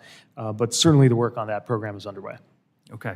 And as you know, as part of the infrastructure law, the base formula for highways wasn't changed. We did see an increase in my state significantly over what we had been receiving for highways. But the formula, I believe, is outdated and disadvantages some states. I'll give you an example. Our neighboring state of Vermont has about half the population of New Hampshire, about the same area size, fewer lane miles, but receives significantly more federal highway dollars each and every year. So I'm wondering if this is something that you are taking into consideration as we think about the discretionary grant opportunities that are contained within the infrastructure law, and whether or not you're open to either studying or looking at the highway formula moving forward. We're certainly ready to provide any technical assistance that could be useful as Congress reassesses the formula. And also when it comes to the August redistribution that can put, I know, a lot of pressure on states. We want to make sure that we accelerate the award and obligation of funding so that less winds up getting caught in that August redistribution in the first place. And appreciate all the hard work both our own team and the states did getting through this year. We want to make sure that there's equitable use and disbursement of all of these dollars. And certainly when we see needs or deficiencies build up, that's something that is considered in the discretionary grant process, project by project. Thank you so Mr. much. Secretary. Back. Thank you, Mr. Secretary. The chairman now recognizes Mr. Edwards. Thank you, Mr. Chair. Mr. Secretary, thanks for being with us this afternoon and spending so long to answer all of our important questions. The IIJA spent more federal dollars than in many decades for United States infrastructure. Specifically, the IIJA authorized and appropriated $661 billion over 5 years for DOT programs, more than double the amount authorized in the previous Surface Transportation Law, the FAST Act.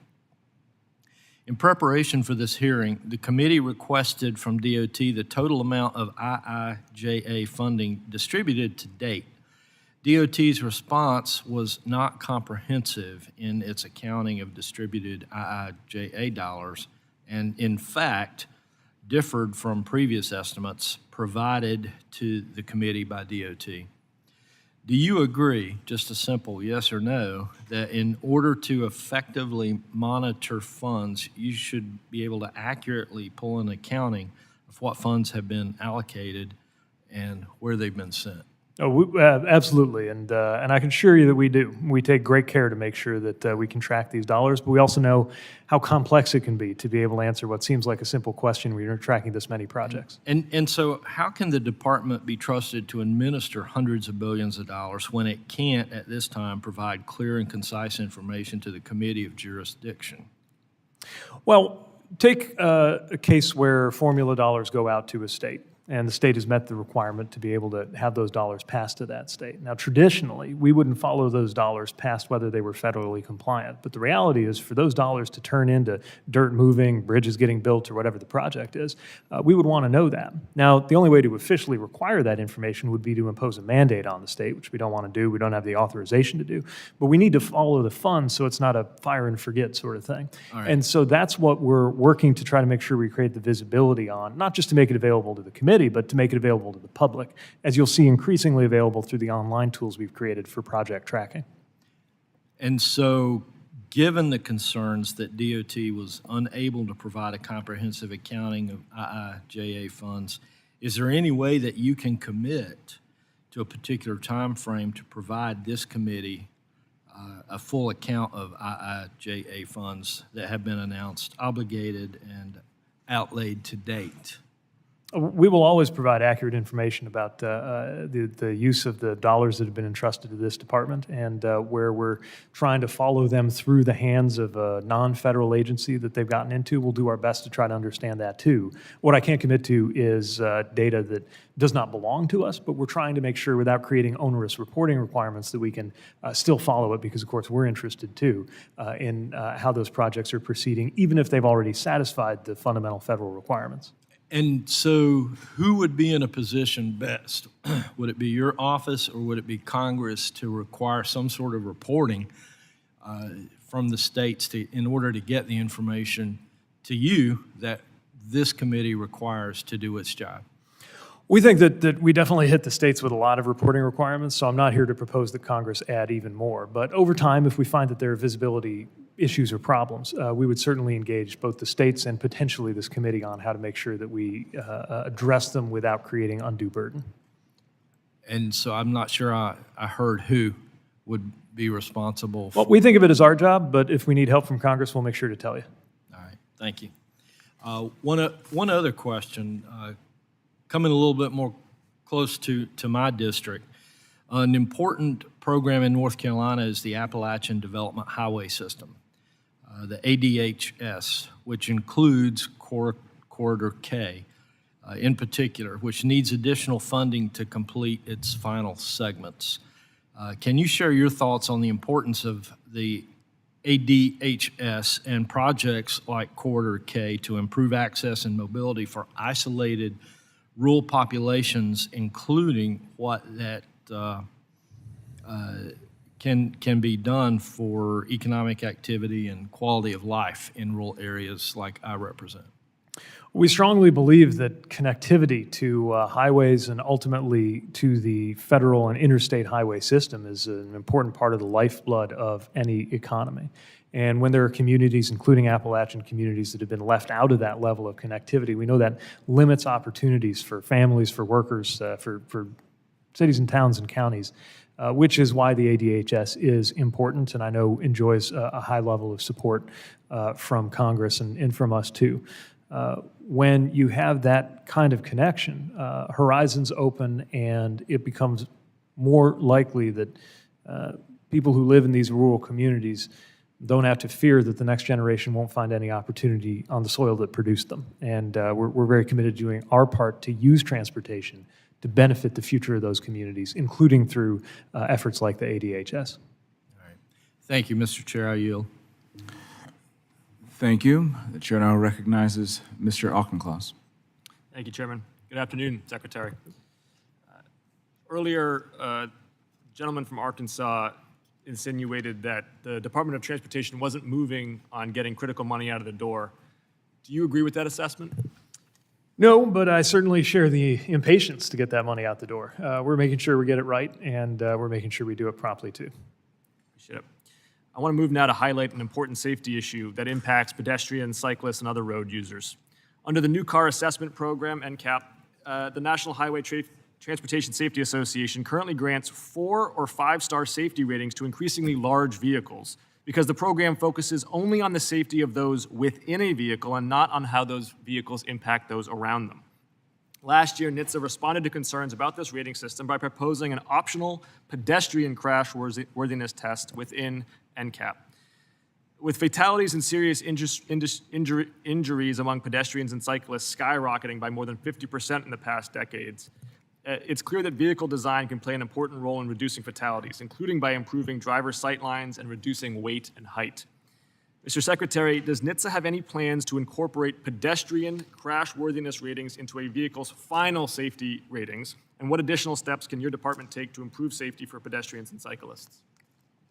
We know that the increase we've seen in roadway deaths has largely been driven by what happens to pedestrians and cyclists. And so if our understanding of vehicle safety only includes what is inside the vehicle, we're missing an important part of the story.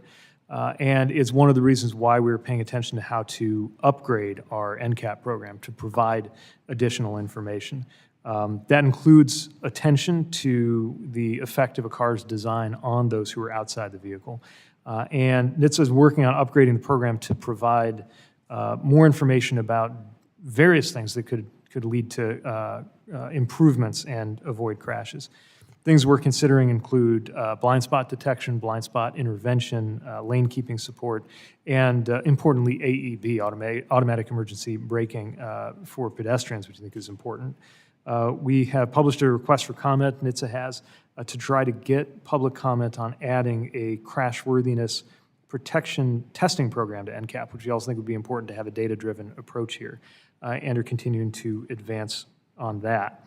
And of course, there are other steps that NHTSA is taking, like the proposal for a federal standard on AEB that we think could make a difference here and could be integrated into FMVSS.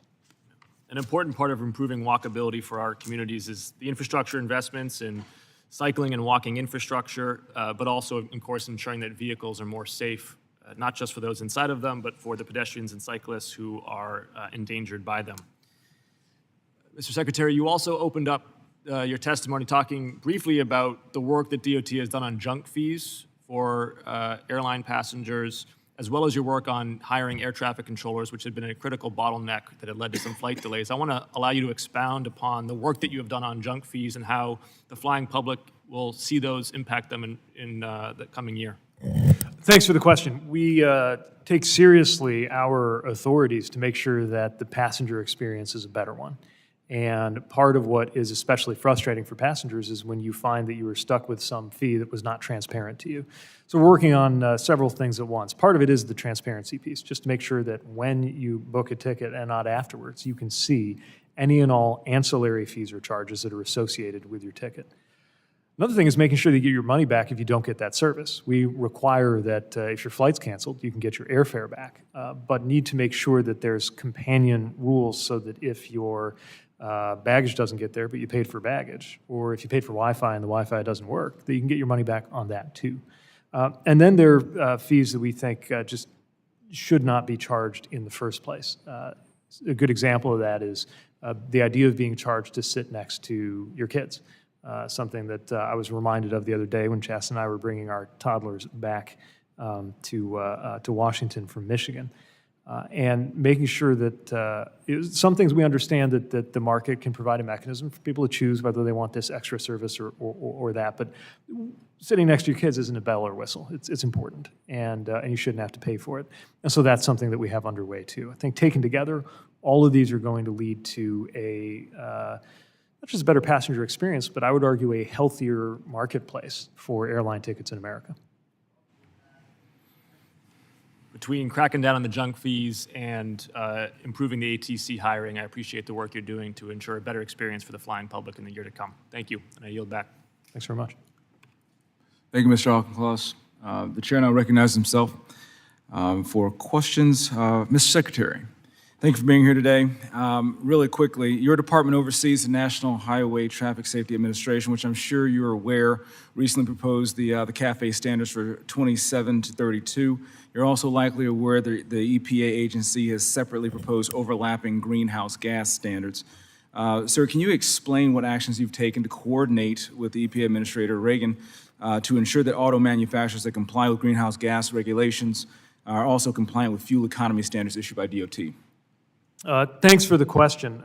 We recognize that the development of two related but different sets of standards, one from NHTSA with regard to fuel economy, one from EPA with regard to emissions, can be a complicated thing for industry to deal with if we're not as transparent and coordinated as possible and as appropriate, while of course recognizing we're still separate agencies. And so we have worked to the extent appropriate in coordination with EPA and with the White House. All right, well, I'll get more specific. Specific to the DOT, CAFE standards in model year 2732 indicate the automakers will pay $10 to $13 billion in civil penalties for noncompliance. Mr. Secretary, will these penalties increase or decrease the vehicle cost for the average American buyer? Well, if there's a failure to comply and there's a penalty assessed and the automaker puts that penalty on the back of the consumer, then their costs will increase. On the other hand, the consumer will be saving money thanks to the reduced gas that they'll be buying thanks to the standards. And we estimate saving about $1,000 per Okay, so consumer through let's these standards. let's assume that we go forward. Are those penalties reinvested by DOT in programs that would actually support more efficient vehicles, pollution reduction, or workforce development, or do they go to the general fund as essentially an implicit tax on the American people, which is the role of Congress? I'm not in a position to speak to the use of penalty funding that hasn't been collected yet, but certainly think that partnering with Congress, it could be appropriate to make sure it gets assigned in ways that further the policy goal, provided they don't amount to undercutting the purpose of the penalty in the first place, which is to get the automaker to do the right thing and comply so that there's no penalty at all. Would another right thing be profit sharing with UAW?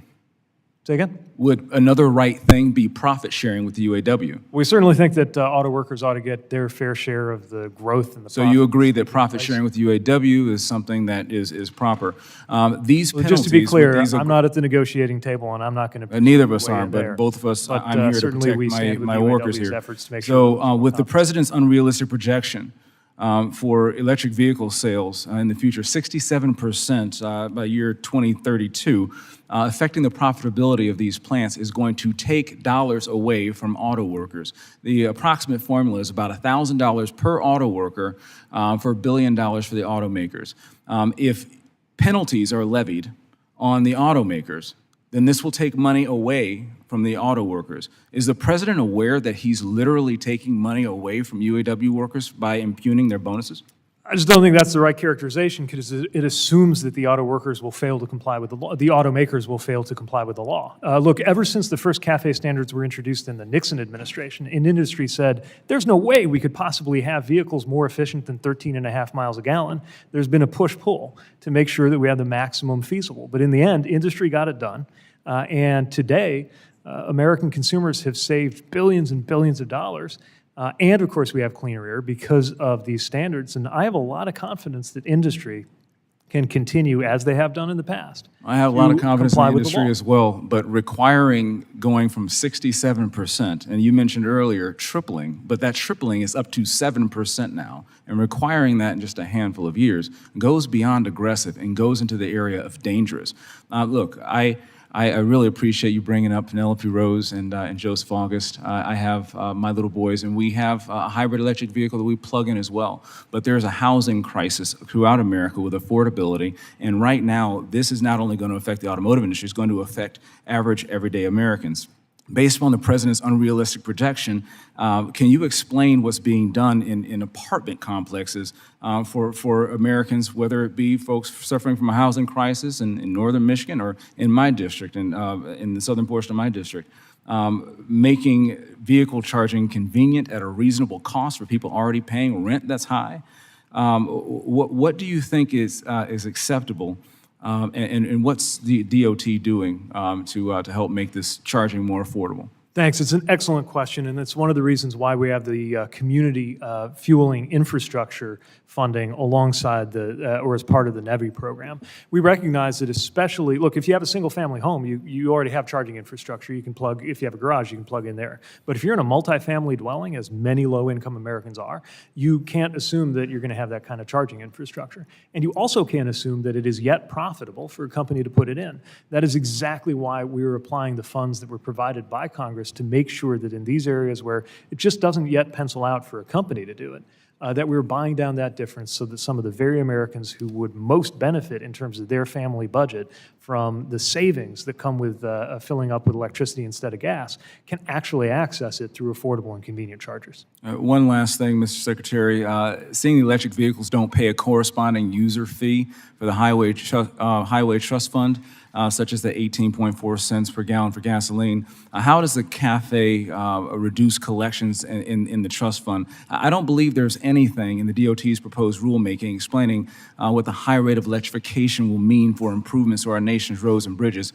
Effectively, this rising debt of the federal government will put increased pressure on Congress and this committee to fund infrastructure improvements through the general fund, and that seems to be a major omission in the administration being honest about ensuring our nation's roads and bridges don't deteriorate further due to the higher CAFE and greenhouse gas requirements, and further pushing the cost of this EV transition onto folks who are least able to afford it. Can you comment on how we can maintain our infrastructure with the increased weight and decreased funding for our infrastructure? Sure, and again, ever since CAFE standards began in the Nixon administration, improving the average efficiency of a car past 13.5 miles per gallon, there has been the effect, alongside all of the money that it saves drivers and car owners, that it also means that because Americans are paying less for gas, they're paying less gas tax. We think Americans paying less for gas is a good thing. We think Americans paying less gas tax because they're getting more efficient vehicles is a good thing. But we recognize that that means there have to be alternative ways to support the Highway Trust Fund.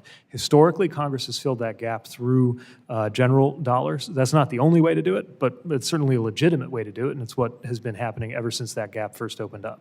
Thank you, Mr. Secretary. My time has expired, and Chairman now recognizes Mr. Moulton. Thank you very much, Mr. Chairman. Just to pick up on that line of question, Mr. Secretary, is there any plan for users of EVs to pay the increased cost that the additional weight and wear and tear on the highways their vehicles creates for the highway system? So we have not proposed any supplemental fee or cost at the federal level, but we recognize that different states are approaching this different ways, including sometimes a supplemental registration fee for an electric vehicle that won't be paying into the gas like tax. they've done in Utah. Okay, great.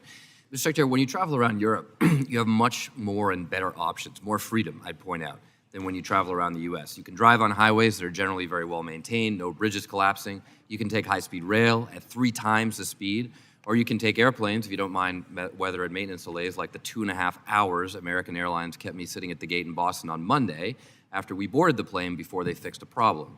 2.5 hours would have gotten me more than halfway to Chicago on a high-speed train, and not to O'Hare, but downtown Chicago if we had world-class high-speed rail. In Spain, you get a full refund if the train is more than a few minutes late. Hard to imagine here in America. But Mr. Secretary, why has it taken almost 3 years into this administration to fund high-speed rail? Last year, you made a commitment to getting high-speed rail done in 2 to 3 geographies. I asked you about this at last year's congressional hearing, too. What's happened since then, and why is it moving so slowly? We spent our first year as an administration fighting to get the bill passed with your help and make those fundings available in the first place. We spent much of our second year standing up the dozens of programs, many of them multi-billion-dollar programs that were created by the IIJA, which means now we're at the stage of making the first waves of project selections and getting those dollars out the door. Now, Secretary, there were no projects to stand up for the administration because there are already high-speed rail projects ready to go, just waiting on federal funding. So there are a small number, but a very real and compelling number of projects that are currently in process for competitive grants that will be announced soon. I don't have news to make today on that, but what I can tell you is that high-speed rail projects are in the mix for the non-NEC Fed state partnership funds. And I believe many of them have a compelling case to make. Okay, well, look, seeing is believing. You often say that. We've got to get high-speed trains that people can actually see and ride like they have in the rest of the world. And this is an unbelievably slow-moving high-speed rail program, so I hope we can speed it up.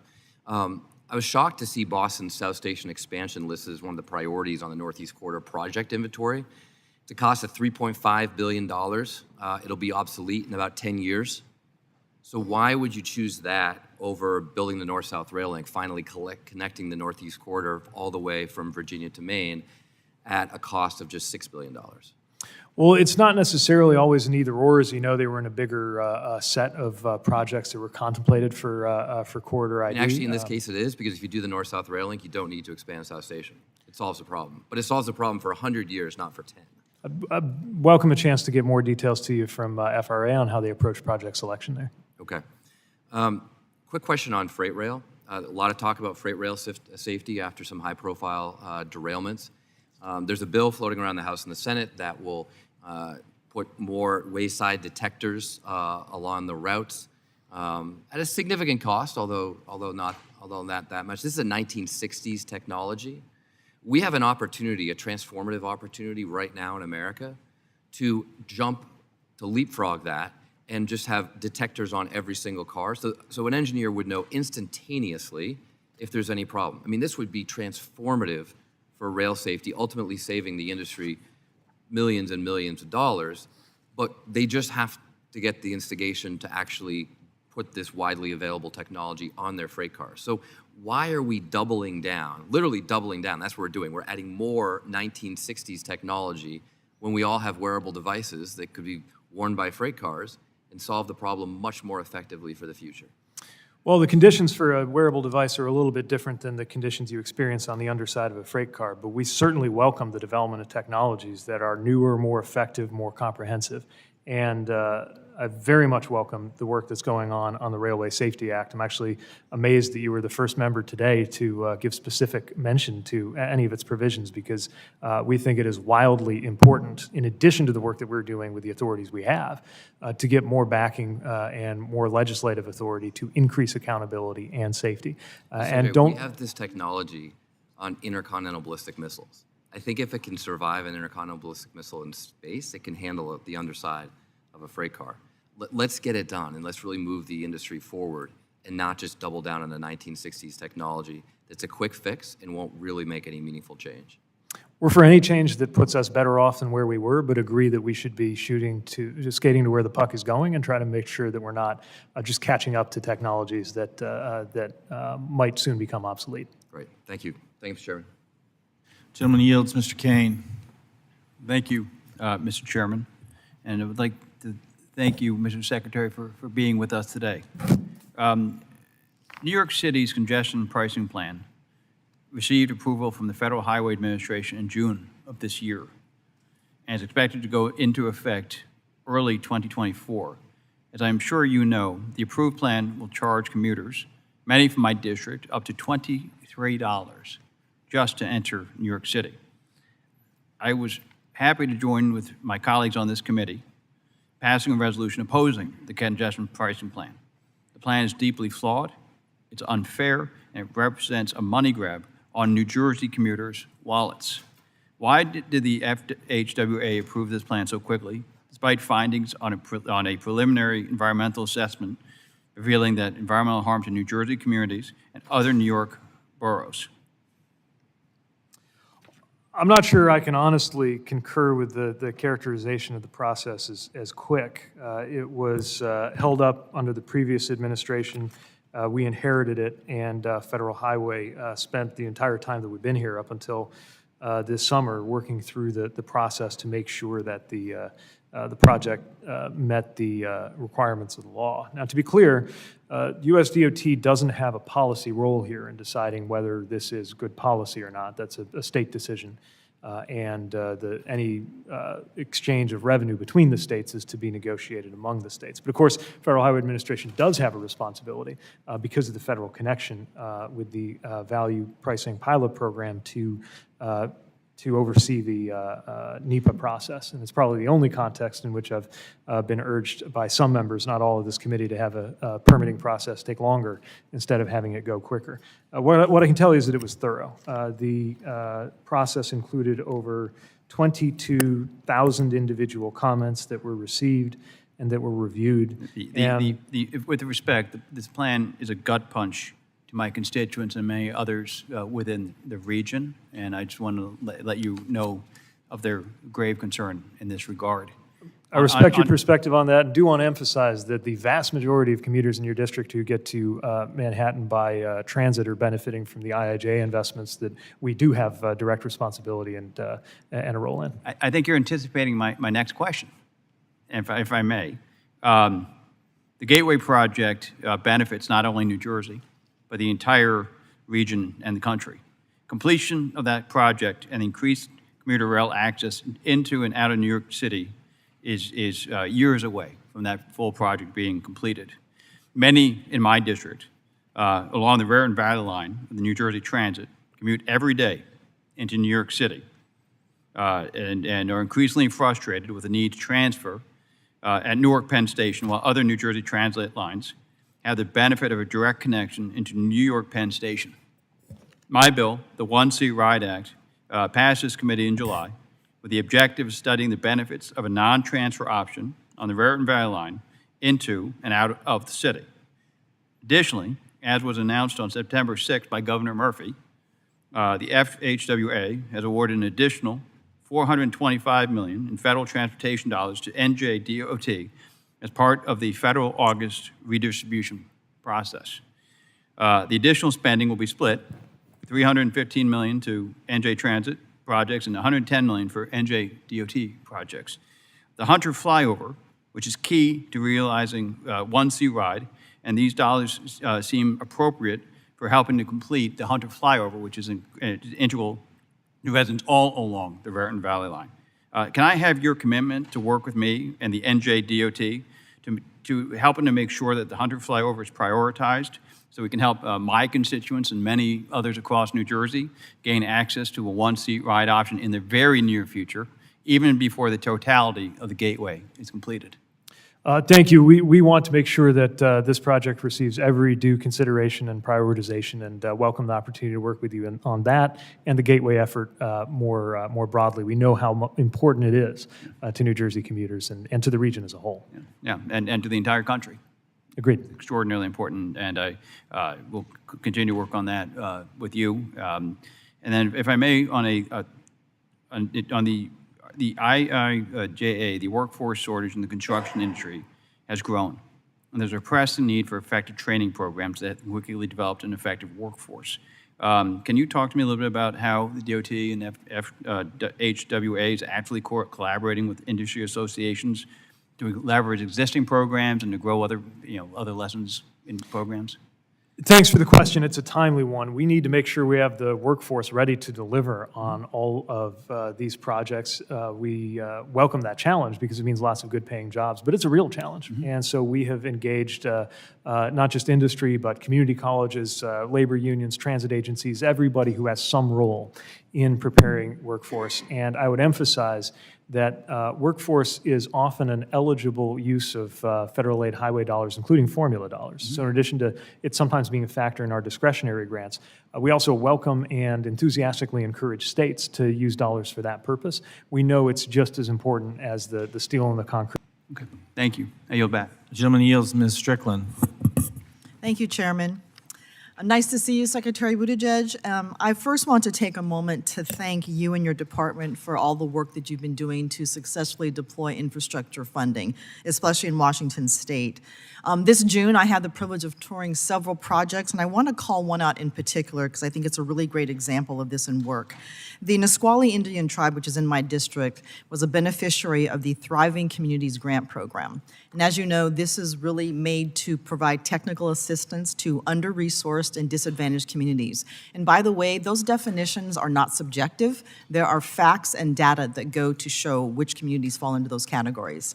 In my district, the Nisqually Tribe is using these federal grant funds to pursue a decarbonization initiative work plan that's going to support energy-efficient transportation facilities, including their new Nisqually facility and transportation building and EV charging stations. This work would not have been possible without the IIJA and your department's strong commitment to equity, to modernization, and to our infrastructure. So I want to say thank you. I want to switch a bit now, Mr. Secretary, to high-speed rail as raised by Mr. Moulton. The Federal-State Partnership for Intercity Passenger Rail Grant Programs provides projects to improve and expand performance or establish new intercity passenger rail service. The Washington State Department of Transportation has submitted a grant application to FRA to advance the Cascadia Ultra High-Speed Rail Project. And this proposal is going to be transformative for the Pacific Northwest. It includes British Columbia, the state of Washington, and the state of Oregon. And we're creating a corridor for great jobs, for research, for technology, for agriculture, the entire ball of wax, and having this will be a game changer. One of my questions for you, Mr. Secretary, is how does your department plan to support efforts like this that have a strong case, both public and private, and transportation, and how can you help us get this off the ground? Thank you for the question. We are enthusiastic about passenger rail in general, high-speed rail in particular, and also especially welcome regional partnerships that work across those state lines or other jurisdictional boundaries to try to benefit and lift up an entire region. I'll take care not to comment on the merits of anything that's in an active consideration right now, but certainly have heard and understand the enthusiasm around the potential of the Cascadia. And the best way I can answer your question is to say that we're applying those IIJA dollars as best we can to, as you noted, introduce as well as restore passenger rail routes. And we recognize that we won't be able to have a full nationally built-out high-speed network just with this 5-year authorization, but it gives us the best start we've ever had to introduce it in places that haven't seen it before. And I think when Americans experience high-speed rail, they're going to want more each time the question comes before this body. No, absolutely. And what's exciting about this, again, we have multiple jurisdictions supporting this. We have private sector support for this. And also just understanding that when we talk about high-speed rail, the Pacific Northwest, which is in the northwest corner of the U.S., often gets overlooked in this conversation. So we want to make sure that you're aware that we are out there. We're very enthusiastic about this, and we need your support. With a little bit of time I have left, Mr. Secretary, I want to switch a bit to the DBE program and equity in federal contracting. I know that you addressed the Congressional Black Caucus about this, but I want to highlight this issue again. How is your department tracking progress of these equity requirements from the IIJA? And again, I will state this. Equity is something that can be measured. The other thing I want to talk about too is what type of oversight or enforcement is your department going to impose upon states so that they are living up to their responsibility as well? Thank you. Well, thank you for the question, and you're right. We can track and measure how well we are doing, and we're holding ourselves to rigorous targets. It starts with our own federal spending. The truth is that's not the majority, but it's billions of dollars, and so we're working to make sure that the contracting directly done by the DOT is meeting our goals, and I'm pleased to report that we have met and exceeded our goals for SDB utilization when it comes to direct federal spend. But as you noted, so much depends on the states, not just in terms of their basic compliance with things like Title VI, but we hope their proactive commitment to making sure that the goals of DBE programs are met. So we've made sure that we're putting out the right kind of guidance about administering and overseeing projects with alternative contracting and procurement methods that are still compliant, but that can open more doors to firms that maybe haven't participated in the past. We're working hand in hand with recipients to try to make sure that they get the training that they need. And through our OSDBU, we're doing the technical assistance and capacity building that we think will build up that DBE business base as well. We're very close to being able to announce a final rule on the updates to our DBE program overall, and continue to believe very strongly that this is a big part of how the economic potential of the IIJA can be met. Absolutely, and this is a conversation about inclusion. It's making sure that all of these investments are benefiting the entire community, and it helps a lot of our communities that have been shut out of wealth building build wealth. Thank you, Mr. Secretary. Thank you. I yield back, Chairman. Gentleman yields. Mr. Williams. Excuse me. Mr. Secretary, welcome. Just a couple questions. I'm trying to get to some points here. As mayor of South Bend, did you have operational oversight over the airport? No, that was a county body. County project. And as your tenured mayor, were there major highway projects either initiated or completed during your tenure there? Yeah, probably the biggest was the effort that we did with the highway pair that goes through the heart of our city. It was It's Michigan I-90? Street and Main Street. Say again? Is that I-90? No, it was originally US 31. We got a relinquishment from the state to get it done. Proud to say we got an award from the US DOT on that work. What was the approximate budget of that? Do you recall? Just The approximately. particular project that we're doing on the streetscape, that's about a $25 million project. Streetscape, okay, 25 million, thank you. I understand that in South Bend that you wanted to construct a new train station downtown. How did that go? Well, we didn't initiate a project to build a train station downtown, but certainly something that I believed as mayor could benefit the city, and still hope someday that that could become a reality. In order for it to become a reality, there'd have to be cooperation from the freight railroads that have a lot of the right-of-way that goes into it, and a level of funding that, at least on my watch, was not present at the city level. But I'm hopeful that, obviously, there's new leadership in South Bend doing a great job. But I'm hopeful that one way or another they can enhance rail connectivity, because I think it really benefit the community. Yeah, I did read about the South Shore line there at the airport and the Amtrak station somewhere in the Netherlands between downtown. I draw on that experience to think about the transit budget that you managed in South Bend of, I guess CNN reported as $10 million and 47 buses, to $90 billion approximately for your department today. given this experience and having demonstrated a superior work ethic, I was going to ask that you draw attention in your $90 billion budget to properly staff the New York Terminal Radar Approach Control. Currently, it's at 54% staffing. You may know that this causes a lot of delays on the East Coast in and out, particularly of the New York City core airports, the main three. And it disrupts air travel. What are you doing to approach that? 54% seems quite dangerous. Well, it's not dangerous in terms of safety, but I agree that it's unacceptable. While we always make sure that there is adequate staffing to safely manage flight operations, when you're at 54%, what happens is that you have far more overtime going on. And in the worst case, if there were some perceived or potential risk to safety, it could even lead to ATC staffing-driven flow measures that could impact cancellations and delays. Now, let me be very clear. Are there safety measures for overworking our air traffic controllers? Because absolutely, yeah, of course there are 54% fatigue sounds almost like everybody's working double shifts. The fatigue requirements are always met at N90 or any other facility. But look, I think we're actually largely on the same page here. And so the thing I would want to I would emphasize just when you say that it's not dangerous, is that because flights are being canceled in and out of the New York corridor? This is the thing I want. Yeah, this is the thing I want to emphasize, right? If I'd love to be able to answer. Inconvenience or please. Would love to be able to answer your question. Sure.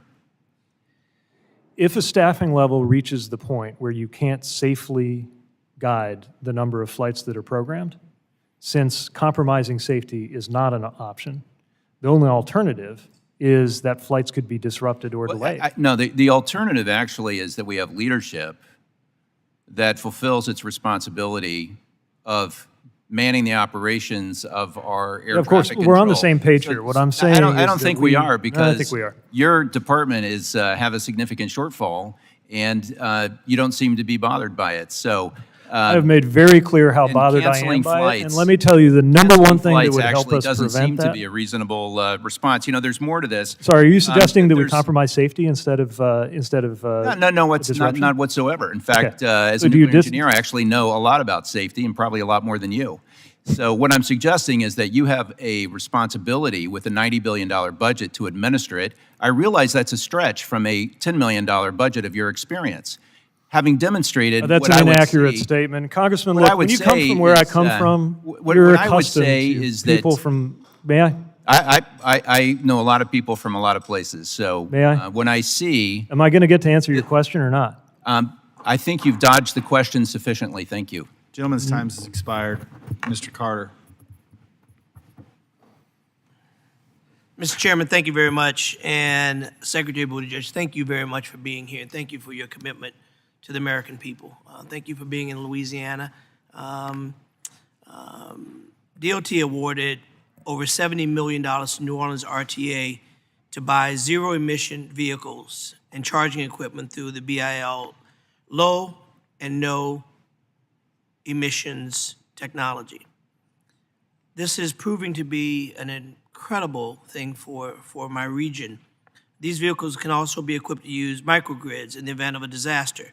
We hope that these vehicles can be used to provide support for our first responders and immediate disaster response teams, and then used in our disaster recovery to supplement the vast network of microgrids being stood up in my district right now.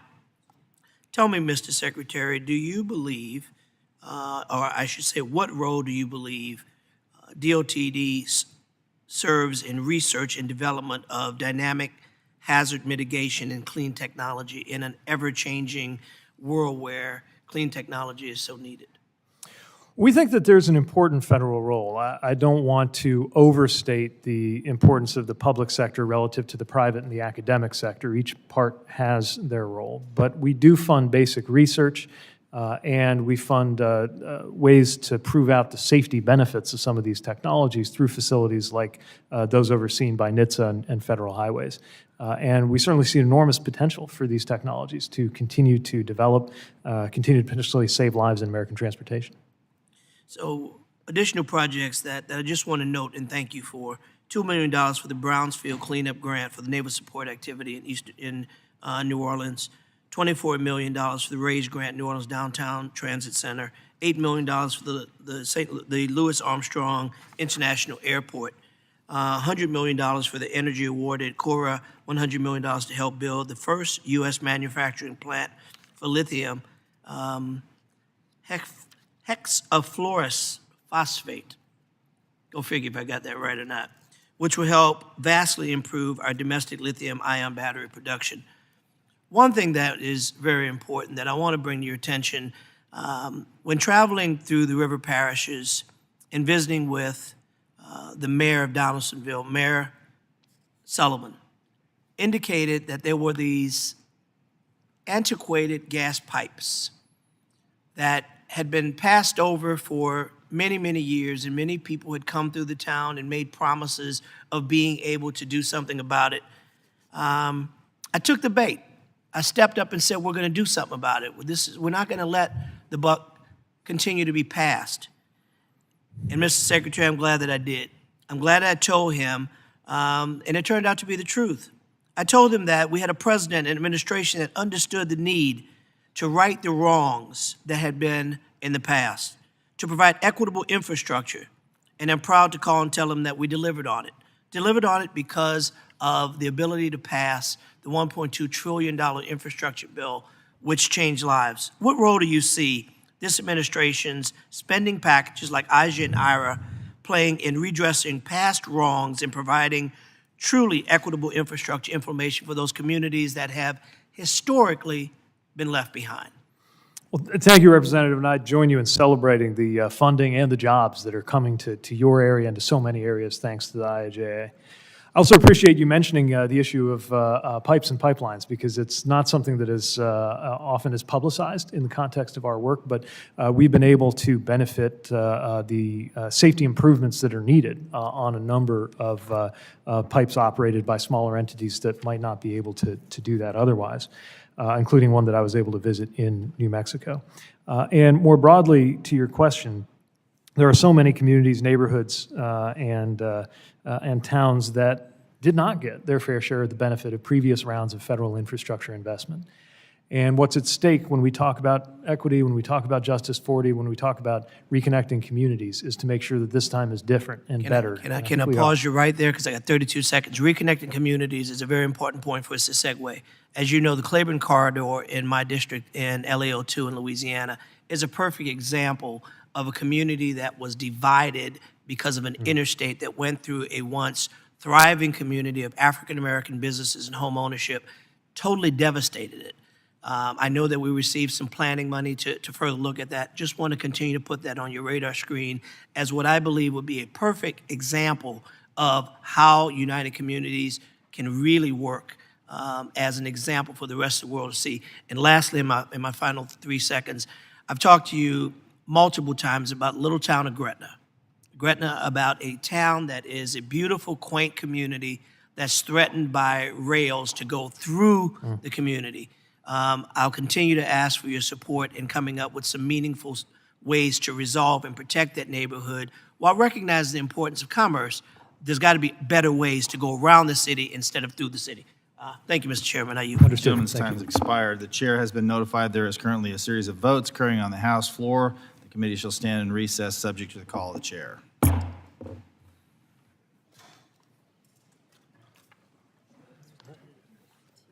Great.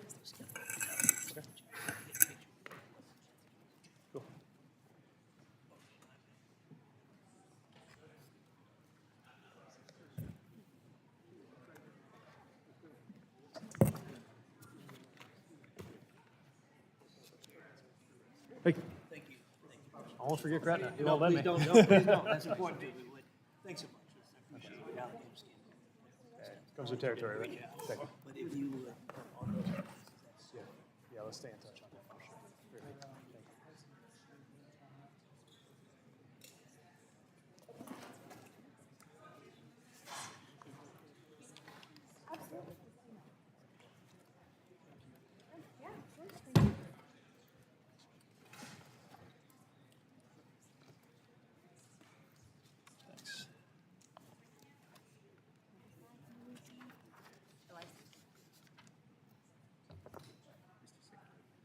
I